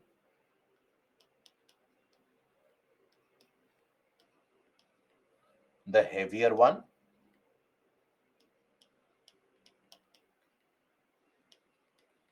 and will undergo subduction.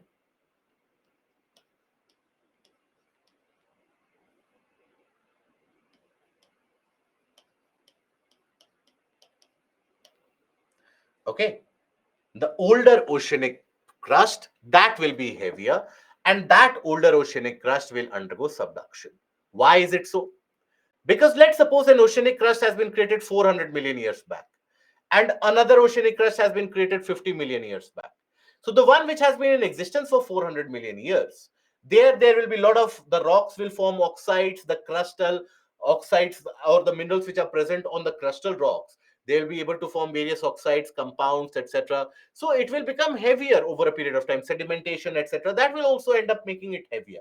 So always the older oceanic crust is going to be the heavier one. That is the one which is undergoing or going to undergo subduction. When we talk about the oceans of the world, Pacific plate is amongst the oldest of the oceanic plates. So Pacific plate is always the heaviest of them. That is why all around the region of the Pacific, there is convergence happening, oceanic continental, continental, or rather oceanic, oceanic, oceanic continental. In all of these cases, it is the Pacific plate which is undergoing subduction, right? So that is where the older plate will always undergo subduction. So let us observe what happens in this case. In this situation, again, everything is happening underwater. So when we talk about this situation, here you consider one oceanic plate,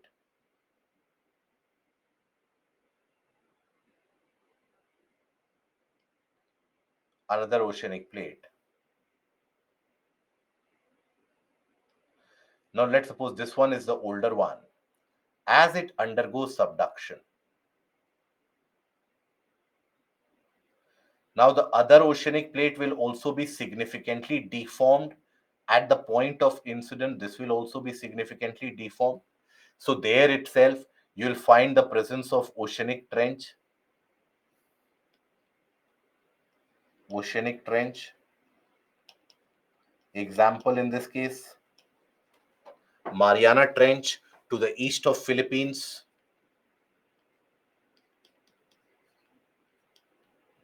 Mariana Trench.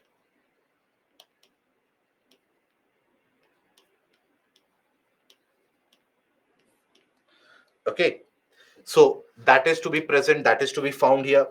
Now, again, the same thing, that basically the point at which the subduction is happening, that movement is never going to be smooth. That movement is going to be haphazard, staggered. Lot of resistance is going to be offered by the rocks. So whenever sudden movement will happen, lot of energy will be released, and it will lead to earthquakes. So occurrence of earthquakes,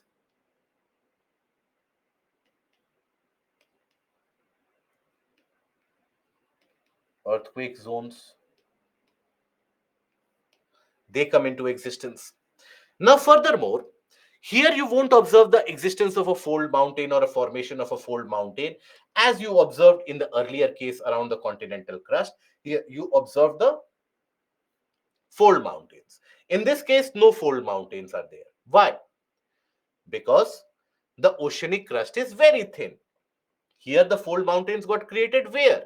In the case of the continental crust, right? Because continental crust is very thick, lesser density, so the materials can accumulate in the formation of a fold. Here you won't get that. So that is why here no fold mountain formation will take place. However, having said that, you will have some amount of that water, some amount of this water will also seep in, and this water, as it seeps in, basically, right? Now here you will observe that as the water seeps in, the water will vaporize immediately after reaching a depth, and the materials, they will start melting. Okay, the materials, they start melting after reaching a depth. So all that steam, water, everything, steam, water vapor, along with that the molten materials, they will rise up. very quickly they will be able to break through the surface because the surface is thin. So that is where you have the creation of very significant underwater volcanoes. Okay. Now, underwater volcanoes, when they are in existence, now it can happen that after some period of time, this volcanic eruption, it stops because the plate movement comes into a stop. It can happen that the convection current is no longer present, so there won't be any further significant volcanic eruption which will happen because there is no further melting which is happening. It can happen. So in that case, if that situation comes where the volcanic eruption stops, you are left with a kind of an underwater mountain of sorts, and that is what is referred to as a seamount. So seamounts or underwater mountains, they are basically the volcanic eruptions which are not erupting anymore, right? And not erupting anymore because maybe in that region the plate movement is not happening anymore. Now, let's suppose the plate movement continues, the convergence continues. And let's assume that as the convergence continues, the melting continues to happen and the volcanic eruption continues to happen. Slowly and steadily, the size of the volcanic eruption will increase. It might emerge above the water as well. And when it manages to emerge above water, what do we have in that case? In that case, we have the formation of what we refer to as the chain of islands or volcanic islands. Right? You have creation of volcanic islands.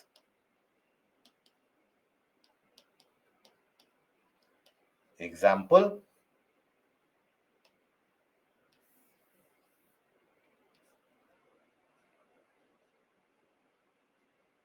Indonesian and Philippine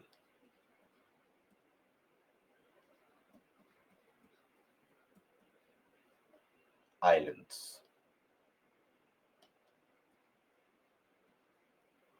groups. That is why you will find hundreds and thousands of islands in the region around the area of Philippines and Indonesia. Because please understand, when this plate convergence is happening, it is not happening at one point. These plates might extend for 1,000 kilometers in their extent. So, in the entire 1,000 kilometer stretch, as the subduction is happening, means there will be volcanic eruption across the entirety of the stretch. Example of it is the Pacific plate and the Filipino plate as well as the Caroline plate. So here if I can take you to the example, so what you observe here, that is the Philippine plate, right? And the Pacific plate. This is where oceanic convergence is actually resulting in. So that is what ends up creating these kinds of features and these kinds of impacts. Okay. So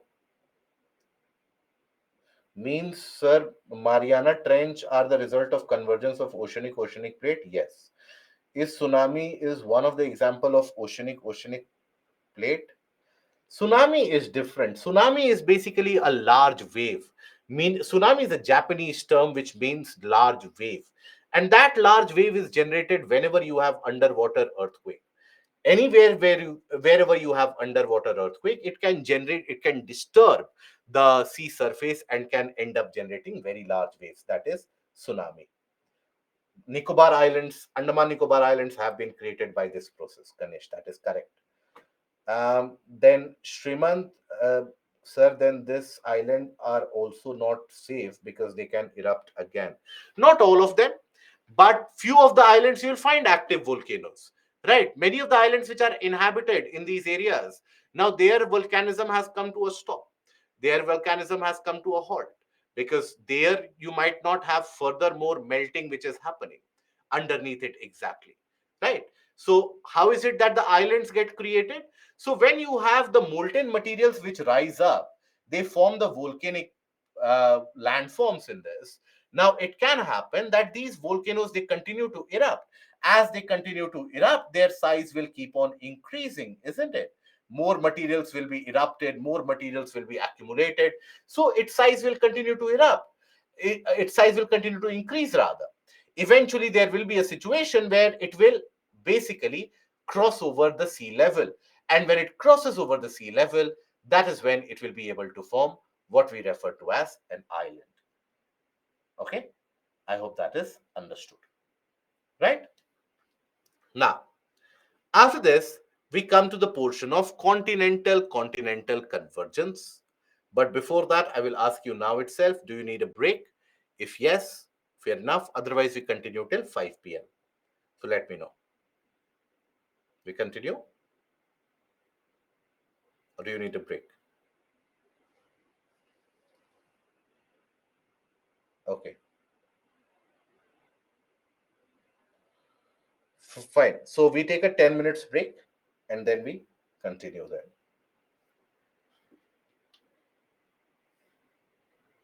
Break for 10 minutes.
अंदर दिखता है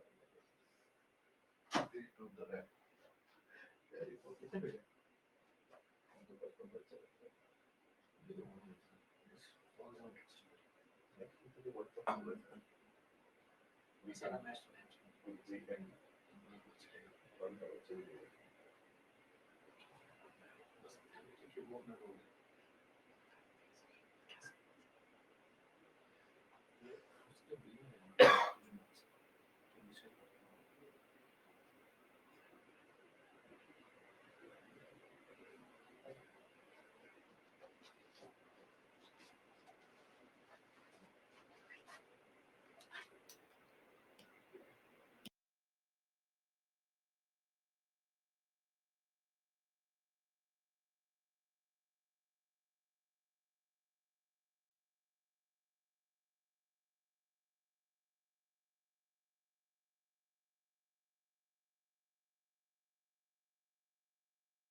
A confirmation about the audio, please, guys. If the audio is clear and available.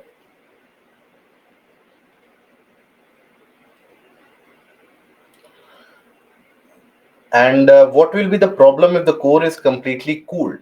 So in that case, all the various different internal activities which are happening in the planet, that is the movement of the land masses, etc., that will completely come to a stop. The magnetic field, geomagnetism, will also come to a stop. So that will have its own set of problems. The rotation of the planet will also be impacted, because the exact weight, density, everything will undergo a change. So there will be massive changes which will happen. Okay. Now, can we continue furthermore with the portion of convergence and collisions? I hope by now you are able to take a look at the larger picture about what is happening around. I hope by now the level of understanding is slightly increasing to understand and grasp about the realities of the world. But as we move ahead further, this will further be enhanced. So let us take a look at it. Does cooling of core impact gravitational force? Not so much, no. Now we come to the continental convergence. Now in this also, slightly heavier continental plate will undergo subduction. The heavier continental plate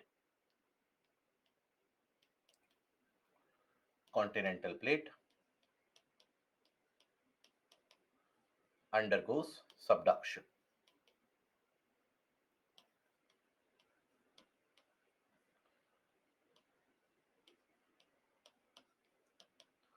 Okay. So for example, here you can take the case of the continental convergence is happening in our own backyard, so to say. So that is the convergence between the Indian plate and the Eurasian plate.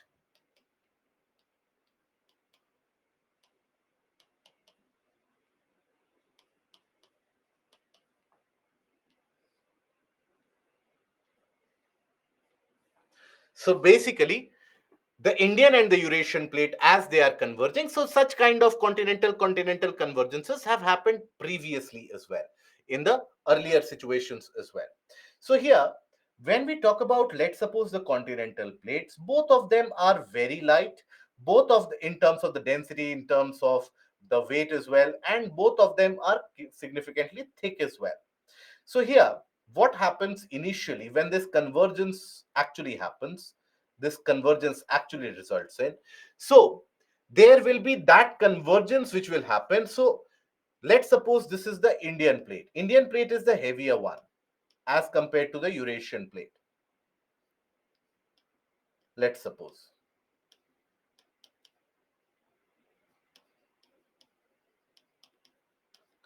Now here, while there will be significant amount of heat produced will be very high, and in that high amount of heat produced, materials will start welding against each other.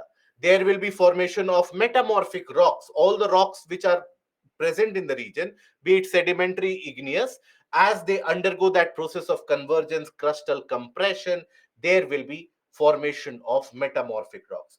But what happens exactly at the plate boundaries? Let us understand that also. So at the plate boundaries, you will observe the formation of a fold, right? Both these light materials, they will lead to the formation of a kind of a fold. Okay. And some portion of it will undergo subduction, very little portion of it will undergo subduction, very ever so slightly. Again, as this subduction takes place, the subductional movement won't be smooth. It will be irregular, it will be haphazard, and due to the resistance which is offered by the rocks, it ends up instigating and creating substantial amount of or significant earthquakes in the process. So here, some amount of subduction will happen. So here you will have the formation of fold mountains. Example, Himalayas.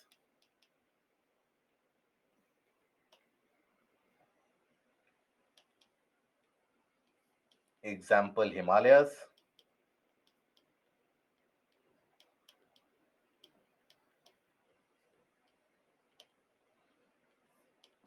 Okay. Now, in this case, here you will observe that as the subduction happens, this becomes a region of active earthquake or active seismic zone. So, and by the way, before that also, you will also observe, by the way, crustal thickening. The crust thickens due to that compression, the crust thickens. There's a lot of pressure here. The rocks, they get compressed quite sufficiently. Okay, so crustal thickening happens.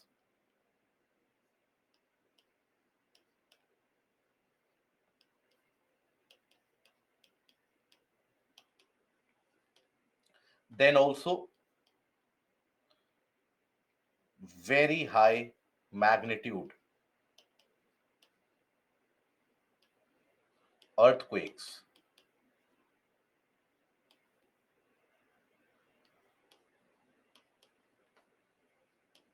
And why do the very high magnitude earthquakes they do take place? Because of the zone of subduction.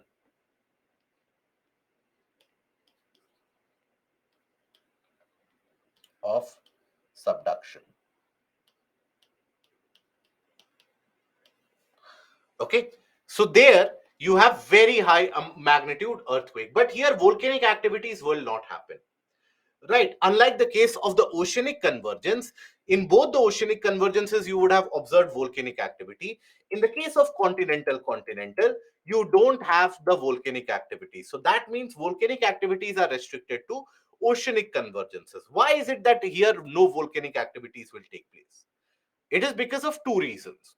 First of all, in the case of the oceanic convergences, you had observed that some amount of seawater, ocean water also starts seeping in. Some amount of seawater, ocean water also percolates in, and that leads to the creation of that vapor, which tends to rise up, creates that volcanic eruption in the process. And also, so that is one aspect of it.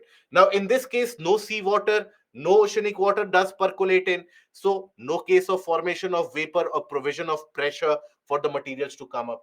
And secondly, due to crustal thickening, the crustal layer becomes so very dense and thick that even if the molten materials they try to rise up, they won't be able to break through the entirety of the crust. Okay, so that is why wherever you have continental convergences, no volcanic eruption will happen. Okay, so here no volcanic eruption.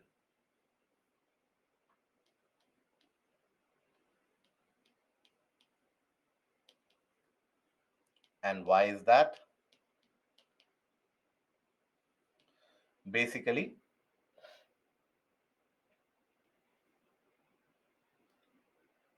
lack of oceanic plate means no seawater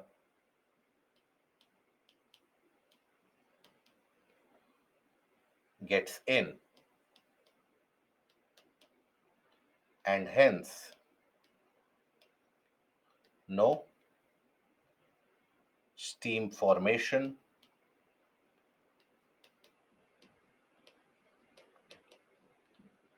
or no gases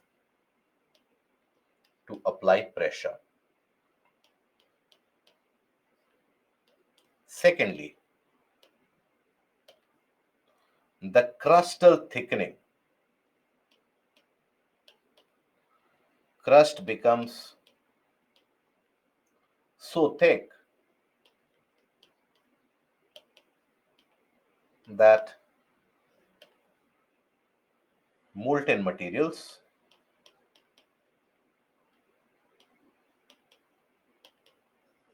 even if they are present,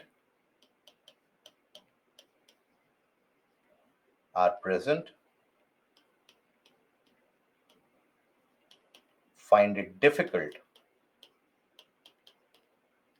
to come out, to emerge. Okay, So that is why you won't experience any volcanic activities in the region of Himalayas. Okay, so for volcanic activities to happen, you do need the existence of an oceanic crust. So wherever any kind of convergence with an oceanic crust takes place, there will be volcanic activities. Okay, Ganesh sir, never happens. As long as this plate movement will continue, it won't happen. It might happen that over a period of time, there maybe many millions of years later, some other event might lead to volcanic activity hereby, but otherwise, no. Not even after sometimes the eruption will happen as high pressure will happen underneath, even after that thickening, no. Even after whatever you think about, it will not lead to eruptions. Significantly, eruptions don't happen in this case. Okay. Now, here, overall, basically how the Indian plate is heavier because of certain kinds of volcanic eruptions which have happened, certain types of volcanic eruptions, the basaltic lava which spread over the Indian plate around 90-94 million years back, leading to the creation of the Deccan Trap. So these events have made the Indian plate slightly heavier. Himalaya is a fold mountain, absolutely yes. And how the okay, why earthquakes? So the earthquakes, they happen because you have, again, the same principle. Whenever there is a convergence, the movement of the plates with respect to each other is never going to be a smooth process. So that is why you will confront a situation where that movement will be haphazard. It will basically, the energy will be accumulated, and then eventually some movement will happen.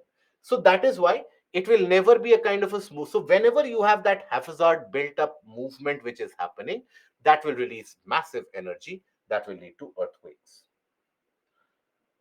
Okay. Gaurav, then what causes the geothermal points in Himalayas lay? So it is basically created across certain thrust faults. Certain thrust faults in those. So what are thrust faults are basically, we'll take a look into that in the when we come to Indian geography, or when we talk about folding and faulting later on today. So sometimes you have large cracks which get created. And in between the mountain ranges of the Himalayas, you have large cracks which get created. So it is through one of those cracks that you have the portion getting in touch with the lower areas or the lower portions of the crustal area, and in certain cases even the molten areas which lie further underneath that. So that is why you have these geothermal vents which are in existence. Okay, so that is because of the thrust faults. So this is basically what you observe, where you will observe that there is a kind of a convergence of ocean. So it happens across a large area where observe that there is formation of a trench. Here also, when you have the ocean continent, there also there is a trench formation. It can lead to the formation of island arcs, multiple of these island arcs. Here also it can lead to volcanic eruptions taking place, right? So like that, you have such events, such volcanic activities which tend to happen. Now, then we come to the overall picture, larger picture, that what are the various landforms which are created by the convergent plate boundaries. So you have fold mountains, you have trenches, underwater mountains or seamounts,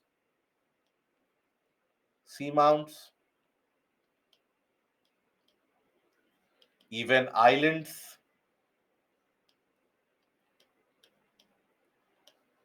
island chains or island arcs. Okay, so these are basically always created as a consequence of this. Observe the fold mountains. This is how the fold mountain structure appears to look like.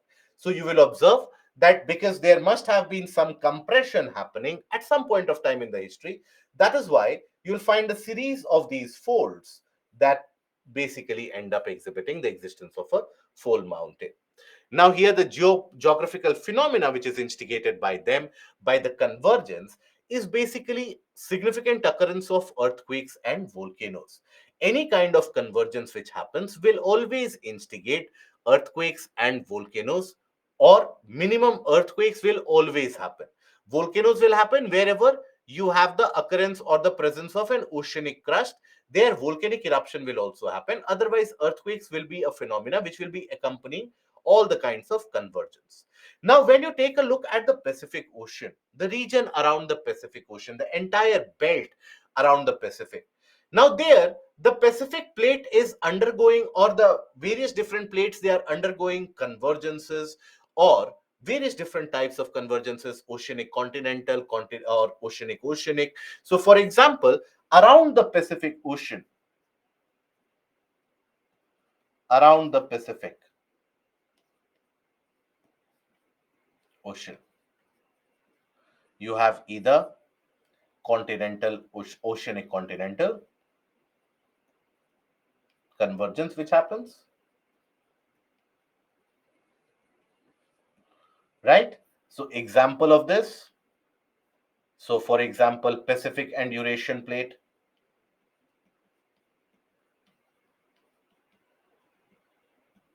Pacific and North American,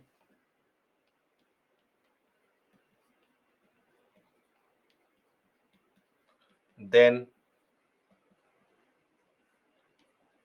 Nazca plate and South American plate,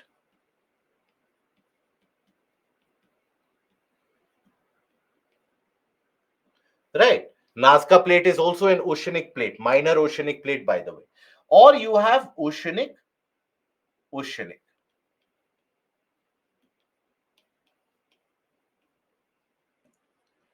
So for example, you have the Pacific and Filipino plate,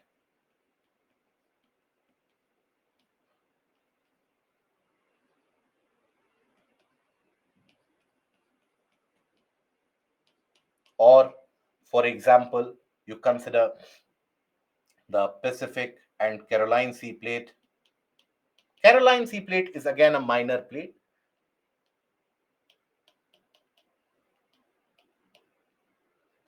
So all these basically are involving an oceanic crust here. So because an oceanic crust is involved, so all around the region of the Pacific, you will find that across the borders, you will find immense amount of volcanic as well as seismic activities, that is earthquake activities. They are very prominent all around the region of the Pacific. So that is why this region around the Pacific, that is also what is referred to as the circum-Pacific ring of fire, or the Pacific ring of fire in short. So around the Pacific,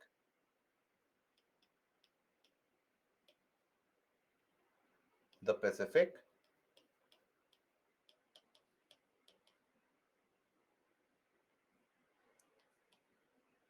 due to oceanic convergence,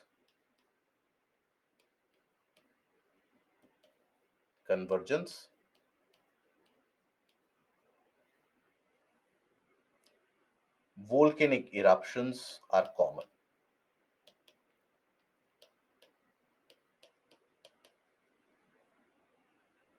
and earthquakes are also common.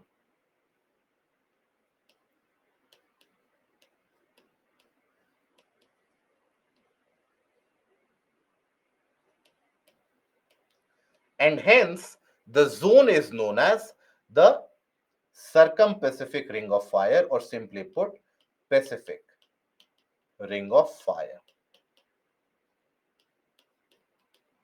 So be it the eastern or the western coast of South America, western coast of North America, eastern coast of the region around Japan, around Philippines, around the Tonga Islands, everywhere you will find frequent volcanic eruptions happening in this area, in this territory, because of some or the other form of convergences. And hence it is known as Pacific Ring of Fire. Now, this is a question which has been asked multiple times in the mains examination. It is not as if UPSC has asked it only once. UPSC has basically asked it multiple times. It has repeated this question in the mains examination for GS as well, and it has repeated this question in the mains examination for your portion of optional as well. The kind of question which is framed is, what are the characteristics of the Pacific zone of fire? Or what are the events experienced in Pacific ring of fire? So in that case, you have to explain that what actually happens, why that happens. You have to indicate it with the help of a schematic diagram of oceanic convergence, oceanic continental convergences. So those are the things that you have to be able to highlight in this process. Okay. Now,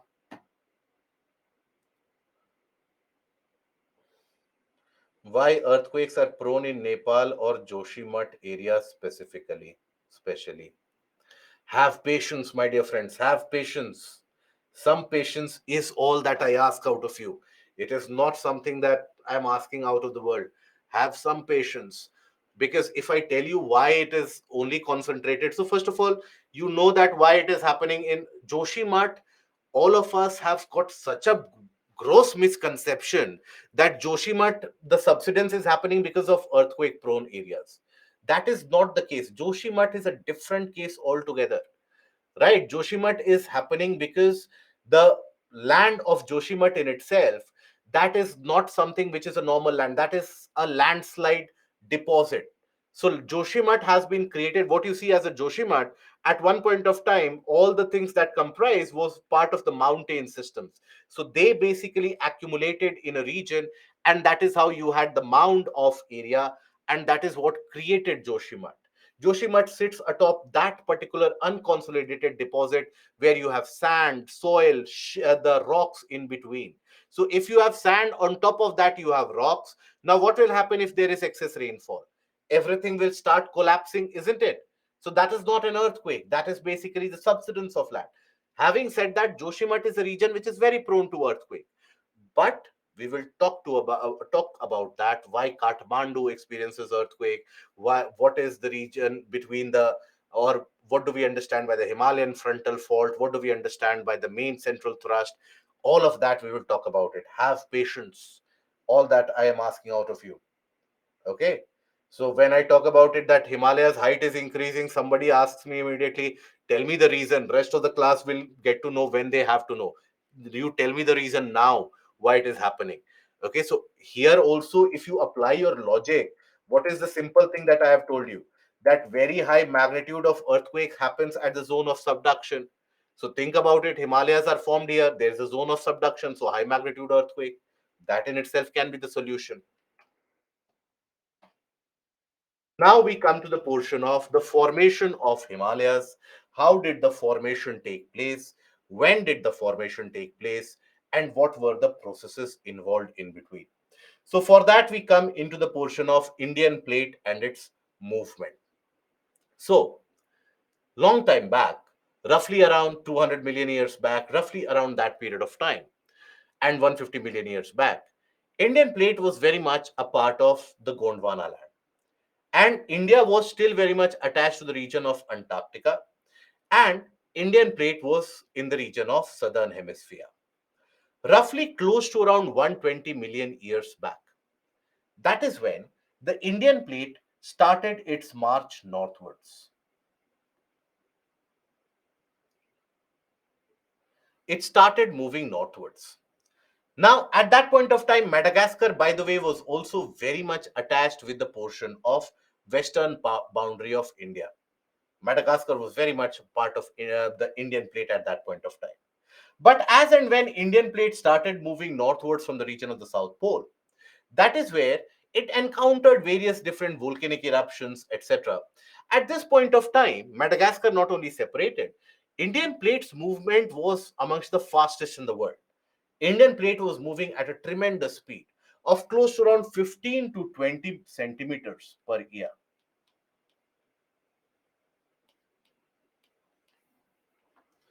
Okay, that is what the speed was when the Indian plate was moving.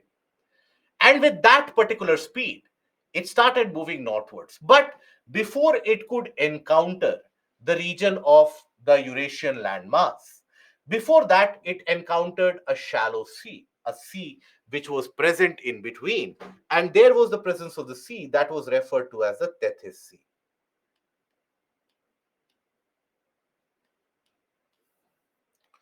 So that Tethys Sea was present in between. Now, as the Indian plate continued to move northwards, thereby what happened? So basically, after some time, there was a situation, there was a particular scenario where the Indian plate was, in a way, pushing the Tethys Sea. And how do we know, by the way, that there was a Tethys Sea? I'll come to that shortly.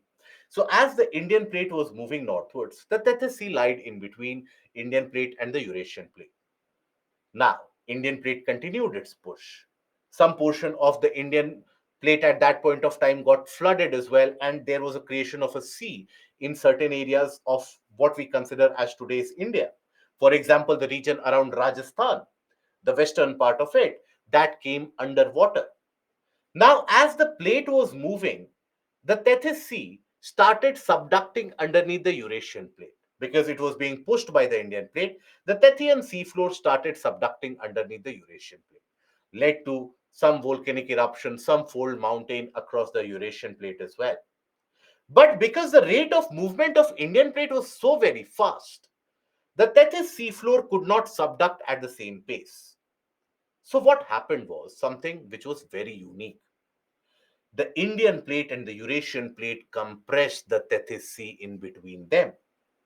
And the Tethyan Sea floor, which lied underwater, that was basically thrown upwards, vertically upwards. And that Tethyan Sea floor started rising up. So, what was the part of a sea floor? Because of the push between the Indian and the Eurasian plate, that started rising upwards.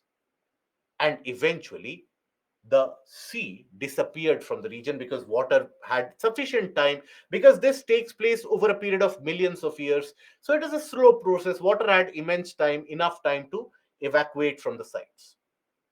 Then eventually you had the Indian and the Eurasian collision which happened, and this was close to around 65 million years or 55 to 60 million years back.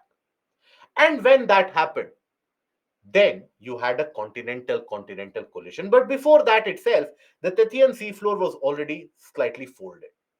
Furthermore, as the land collided with the Eurasian landmass, it led to the formation of Himalayas. And even today, the Indian plate is still moving northwards. The convergence is still going on. The rate of movement has slowed down to around 2 centimeter per year. So even today, the Indian plate is moving northwards at the rate of 2 centimeter per year. And even today, there's a fold which is getting created. And the existing folds, the height is getting increased. So that is the process of the formation of Himalayas. Let us understand it step by step. So when we talk about it, so formation of Himalayas.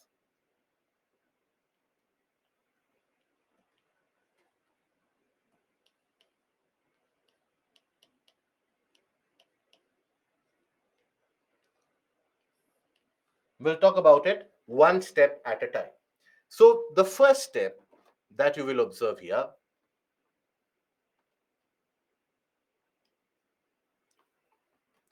movement of Indian plate was initiated.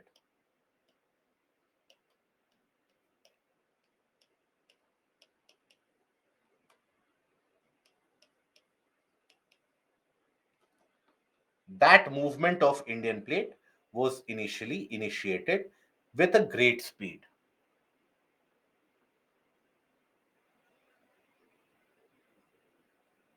Okay. Now here you had the Eurasian plate obviously northwards, and in between them you had the Tethys Sea.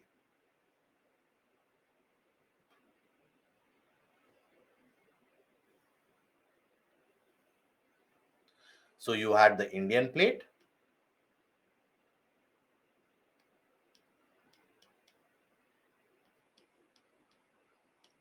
Eurasian plate,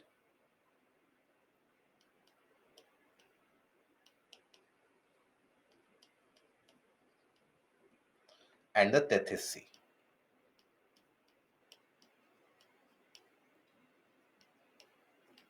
Now, Indian plate till this point of time was moving at a tremendously fast pace.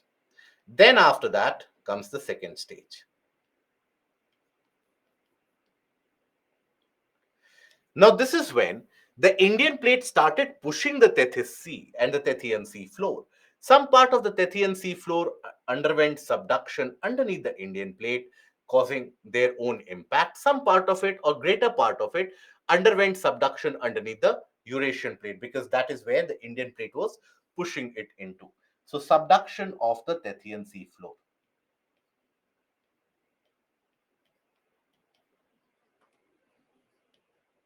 seafloor. So in this case, the Indian plate continued to move forward, but now, because it faced resistance in the form of the Tethyan sea floor, the speed had reduced to around 10 to 15 centimeter per year. From earlier 20 centimeter per year, the speed had reduced. Okay.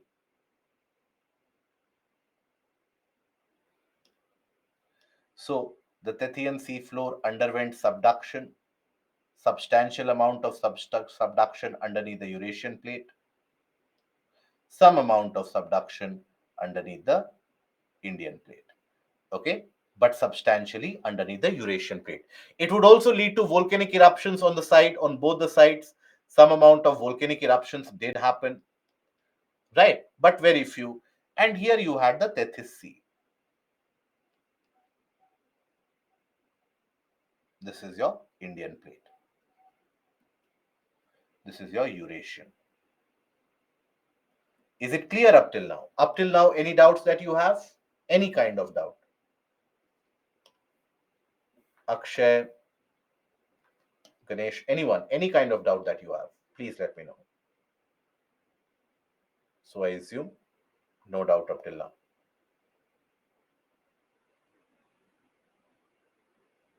Yes, Priya, can we use these figures 15 to 20 centimeter or 10 to 15 centimeter in answer writing? Absolutely yes. Absolutely yes. So here, basically, after a point of time,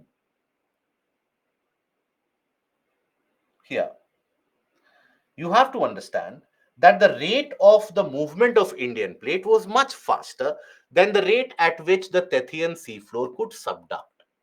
Right?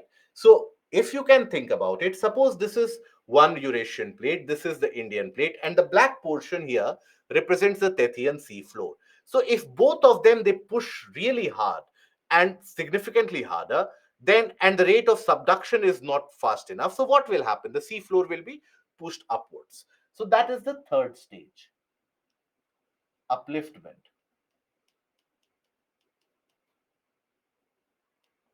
of Tethyan sea floor.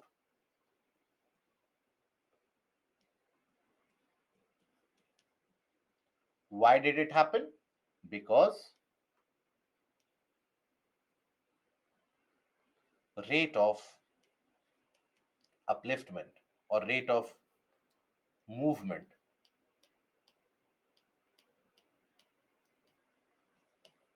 of Indian plate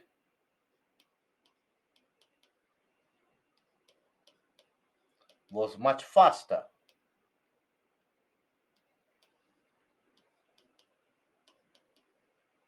as compared to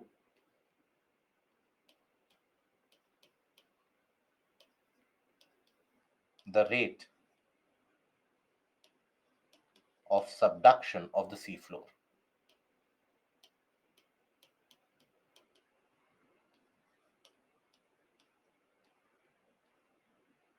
Okay, the rate at which the seafloor could subduct, it was much faster rate at which it was basically moving.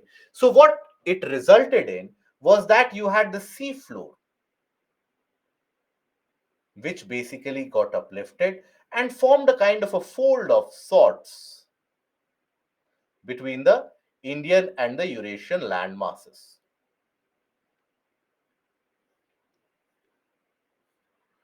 Okay, you had the formation of primary folds because of the upliftment of the Tethyan sea floor. Now, here you might have a question that what happened to all the water in the Tethys Sea? Where did all the water go? So, slowly and steadily, because it was happening over a period of time, that water already started exiting from the sides, right? As the height kept on increasing slowly. Now, this height increase, etc., formation, upliftment of the Tethyan sea floor, it is not as if tonight it will be initiated and by tomorrow morning you will find a mountain there. No, that is not how the process takes place. It is like maybe 1 millimeter every year. That kind of rise, that is also a fast rise that I'm talking about. So very slow rise happens. So that is enough for the water to find a new way. Now, after this, when the sea floor was completely uplifted,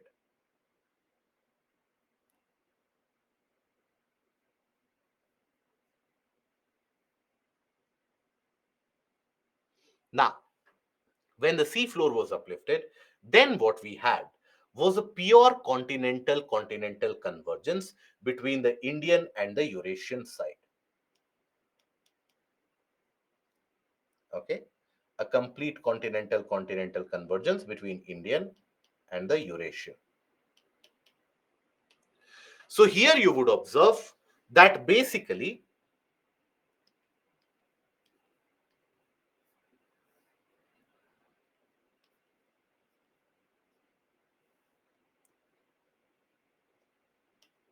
continental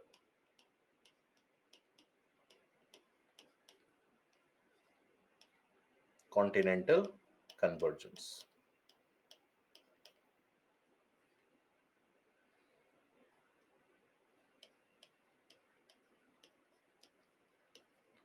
This happened close to around 50 to 60 million years ago.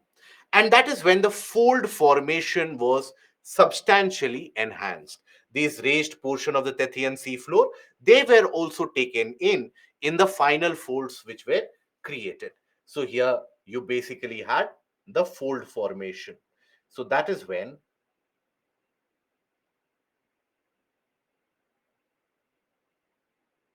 you observe the kind of a fold formation.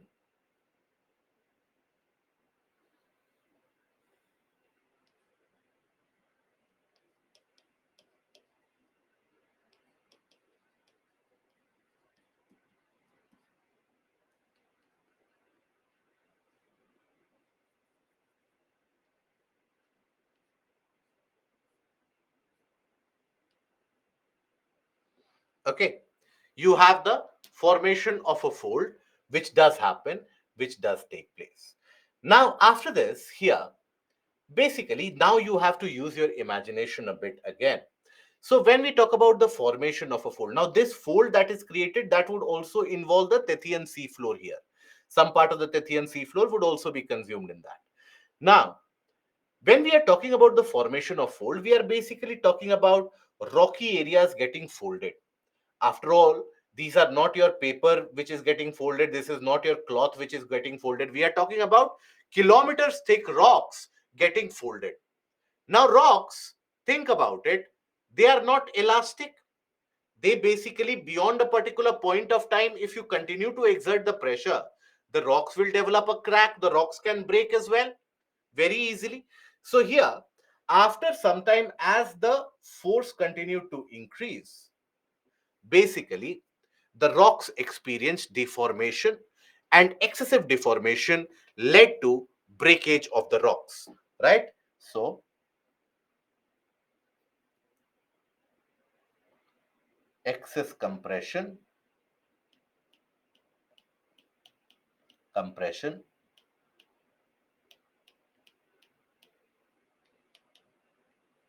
leading to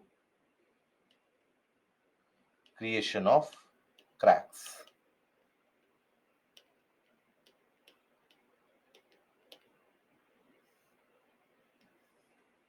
So what happens? So here, if you have, let's suppose,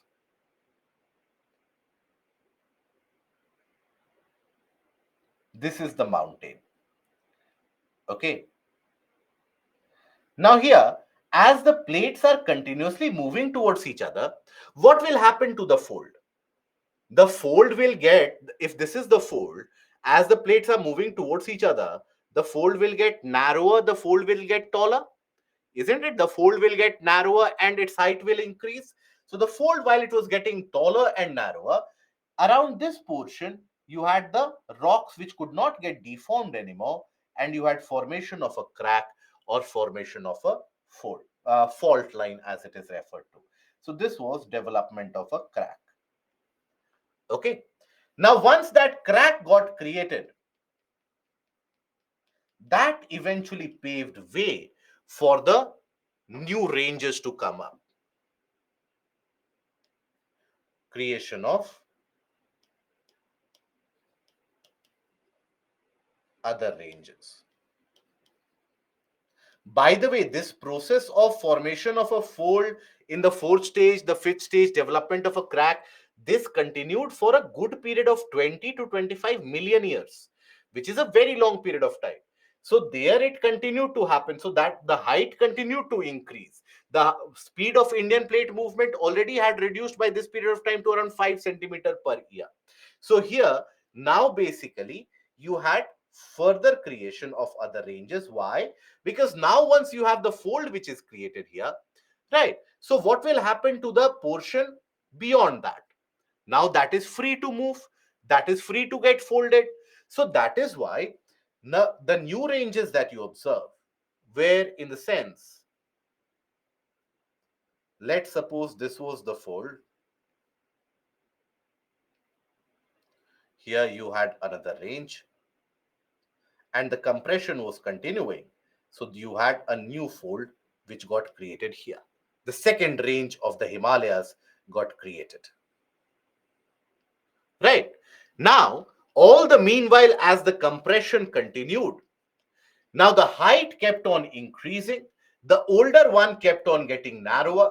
Any movement happening across this crack, it would not be smooth at all. It will be associated with release of lot of energy, and that would cause significant amount of earthquakes, that would cause seismic activities quite significantly, right?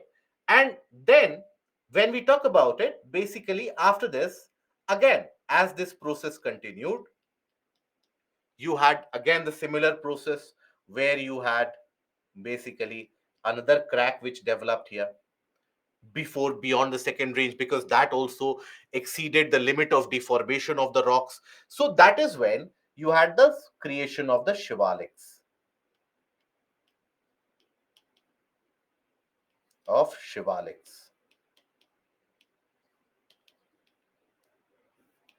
So that is basically when you had the situation where the youngest mountains amongst the Himalayas, created around 10 to 15 million years back, or 15 to 20 million years back, that created the second range. And all the meanwhile, the earlier ranges which were created, they continued to increase in height. And these were the various different cracks which got or created or came into existence because the rocks could not get folded anymore. So further movement of the plate, whenever they would happen, any movement across this. So the question was by Akshay. Akshay, so this please pay attention here. So Akshay, you had asked about why Himalayas are very frequented by earthquakes. So observe here, any kind of movement that happens where the crust gets significantly, let's suppose the Indian plate and the Eurasian plate, let's suppose they get compressed, any movement happening across any of the cracks, will that be smooth? Absolutely not.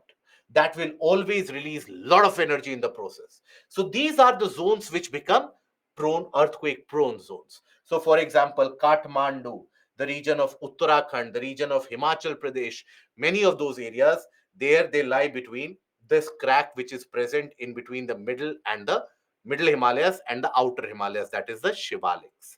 Okay, so as the movement continues, the height keeps on increasing, the ranges they keep on becoming narrower.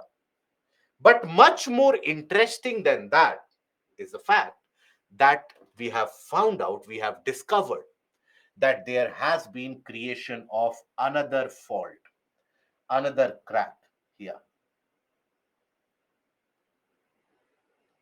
beyond the Shivaliks. There has been in existence another crack which has been created, which means that, by the way, this also is one of the reasons of major earthquakes happening across the northern part of the country. So this crack extends across the northern part of the country into the region of Assam and so on. So any movement across these cracks will lead to earthquakes. But also what this means is that there is a fourth range of Himalayas which is getting created. And in the near future, there will be a fourth range of Himalayas which will be present, which will be initially obviously smaller in height as compared to the Shivaliks as well. And those ranges will cover the region to the northern portion of Uttar Pradesh, northern portion of Bihar, Bengal, Assam. Those are the areas which will be covered by the fourth range of the Himalayas. But again, when I say near future, I am referring to 10 to 15 million years in the future. I'm talking about the geographical connotation of it, not the historical or not the political connotation. So this is the process which of the entire formation of the Himalayan region, of the Himalayan ranges. Is that understood? Srimant, Gaurav, is Aravali created in a similar way? Aravali created also in a similar way. Aravali is also a fold mountain, but Aravali was created much, much earlier. Aravali was created when you did not have the entire landmass as Indian plate. When you had small components of landmass still did not becoming the Indian plate. That time itself, Aravali got created because of a kind of a fold between the continent and the ocean. So Aravali in itself is around billion years old, much older than the Himalayas. At one point of time, it is estimated that the height of the Aravalis were so great that you had snow-covered peaks and glaciers which would originate from that area. But over a period of time, obviously, when the increase in height keeps or stops, that is when the degradation starts. Now they have been converted into a kind of a residual hills of sort. Okay, and Shahid, seafloor here means ocean plate. Yes, the Tethyan seafloor. And Nikhil, is there a possibility of Australia colliding with Asia as Australia is a part of Indo-Australia? No, Australia is basically getting separated. So Australia, Indo-Australian plate is also breaking into two. Around the region of Indonesia, there is a crack which is developing. So in the near future, Australia basically will proceed into the region of the Pacific. It will be moving in the northeastern direction. Okay, and Ganesh, in first developed mountain happen again earthquake. In first developed mountain happen again earthquake. I'm unable to understand the meaning of the question, Ganesh. Is your question that whenever mountain formation is happening, there is a creation of earthquake? Yes. What about the Tethys Sea after the creation of the Himalayas? You don't have the Tethys Sea anymore, do you? You would not have heard of the Tethys Sea anymore because the Tethyan sea floor was uplifted in this region, and you did not have the existence of the Tethys Sea after the third stage itself. And Vishal, so maybe increasing the height of the Himalayas stop in the future? Yes. If the movement of the Indian plate stops, the height of the Himalayas will come to a stop. The crack gave rise to another mountain, then how is the main mountain height increasing? Because imagine if there is a crack and there is another formation here, but nonetheless, the compression which is happening is also impacting the earlier mountain system.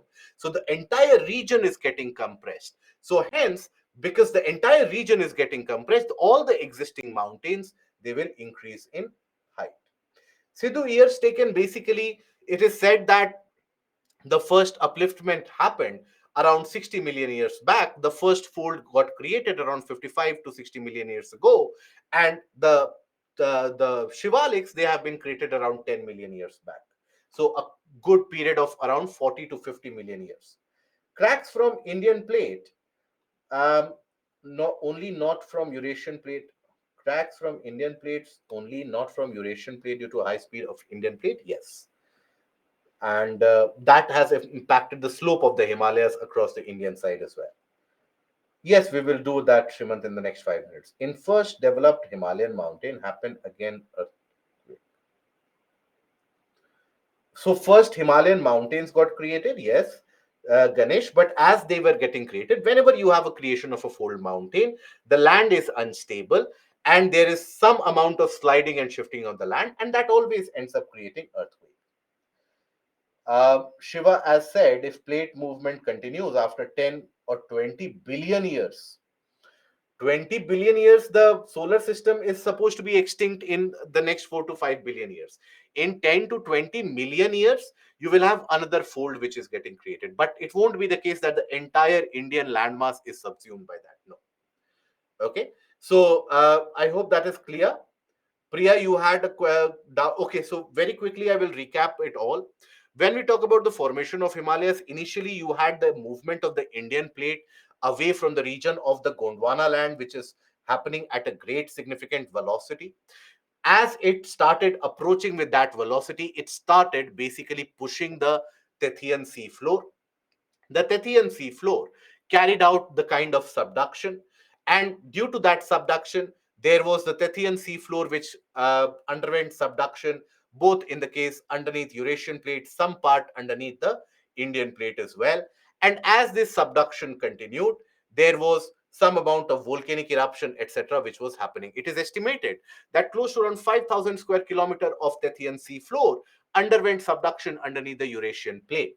Now, after that, when the Indian plate continued to push forward, so what it led to was a situation where the Indian plate was moving at a much higher speed, much greater speed, right? As compared to the rate at which the Tethyan seafloor was subducting, Indian plate was moving at a much higher speed.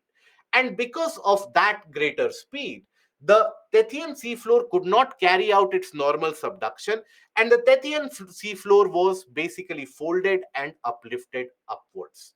And that meant the end of the Tethys Sea in the region.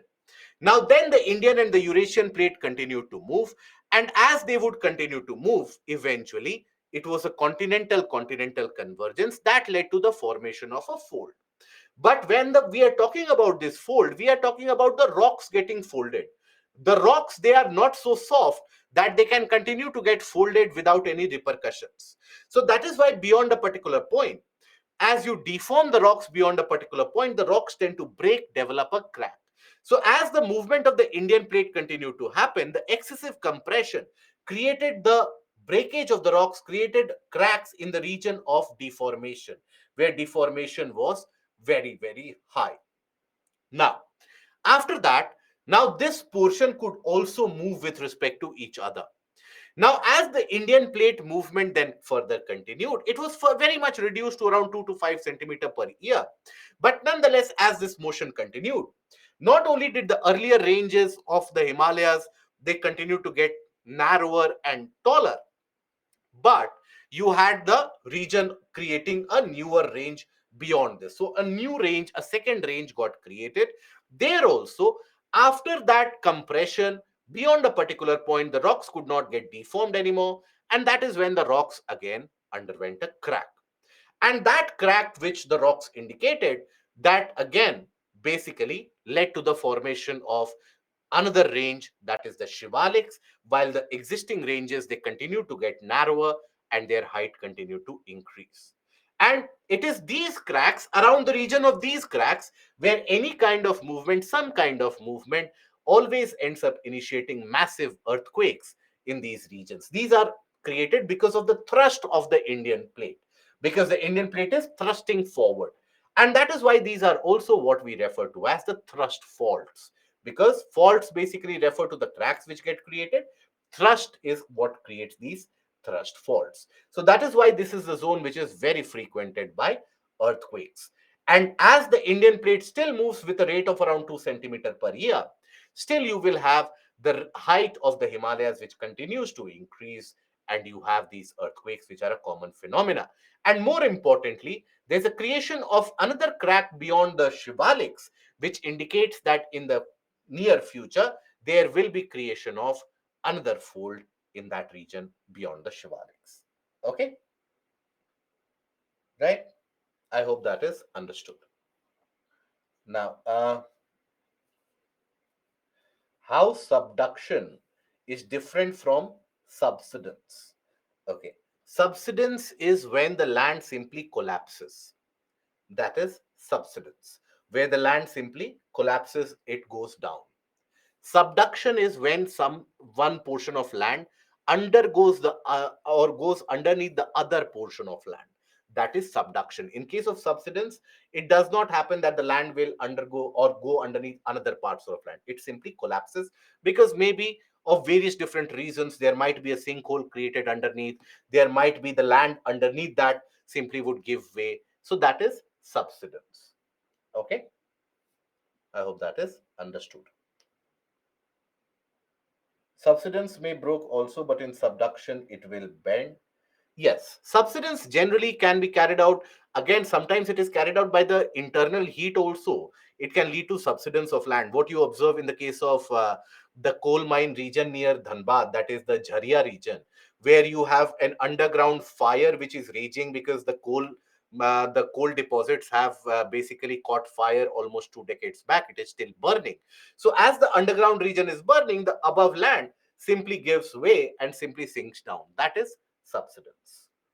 Okay, I hope that is understood,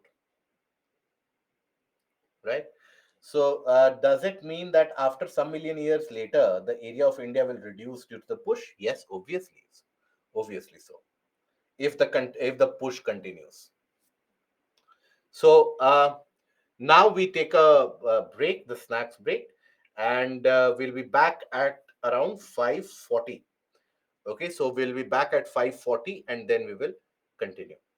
All okay, 5:40, 5:45 we'll be back, and then we'll continue further. So take a break.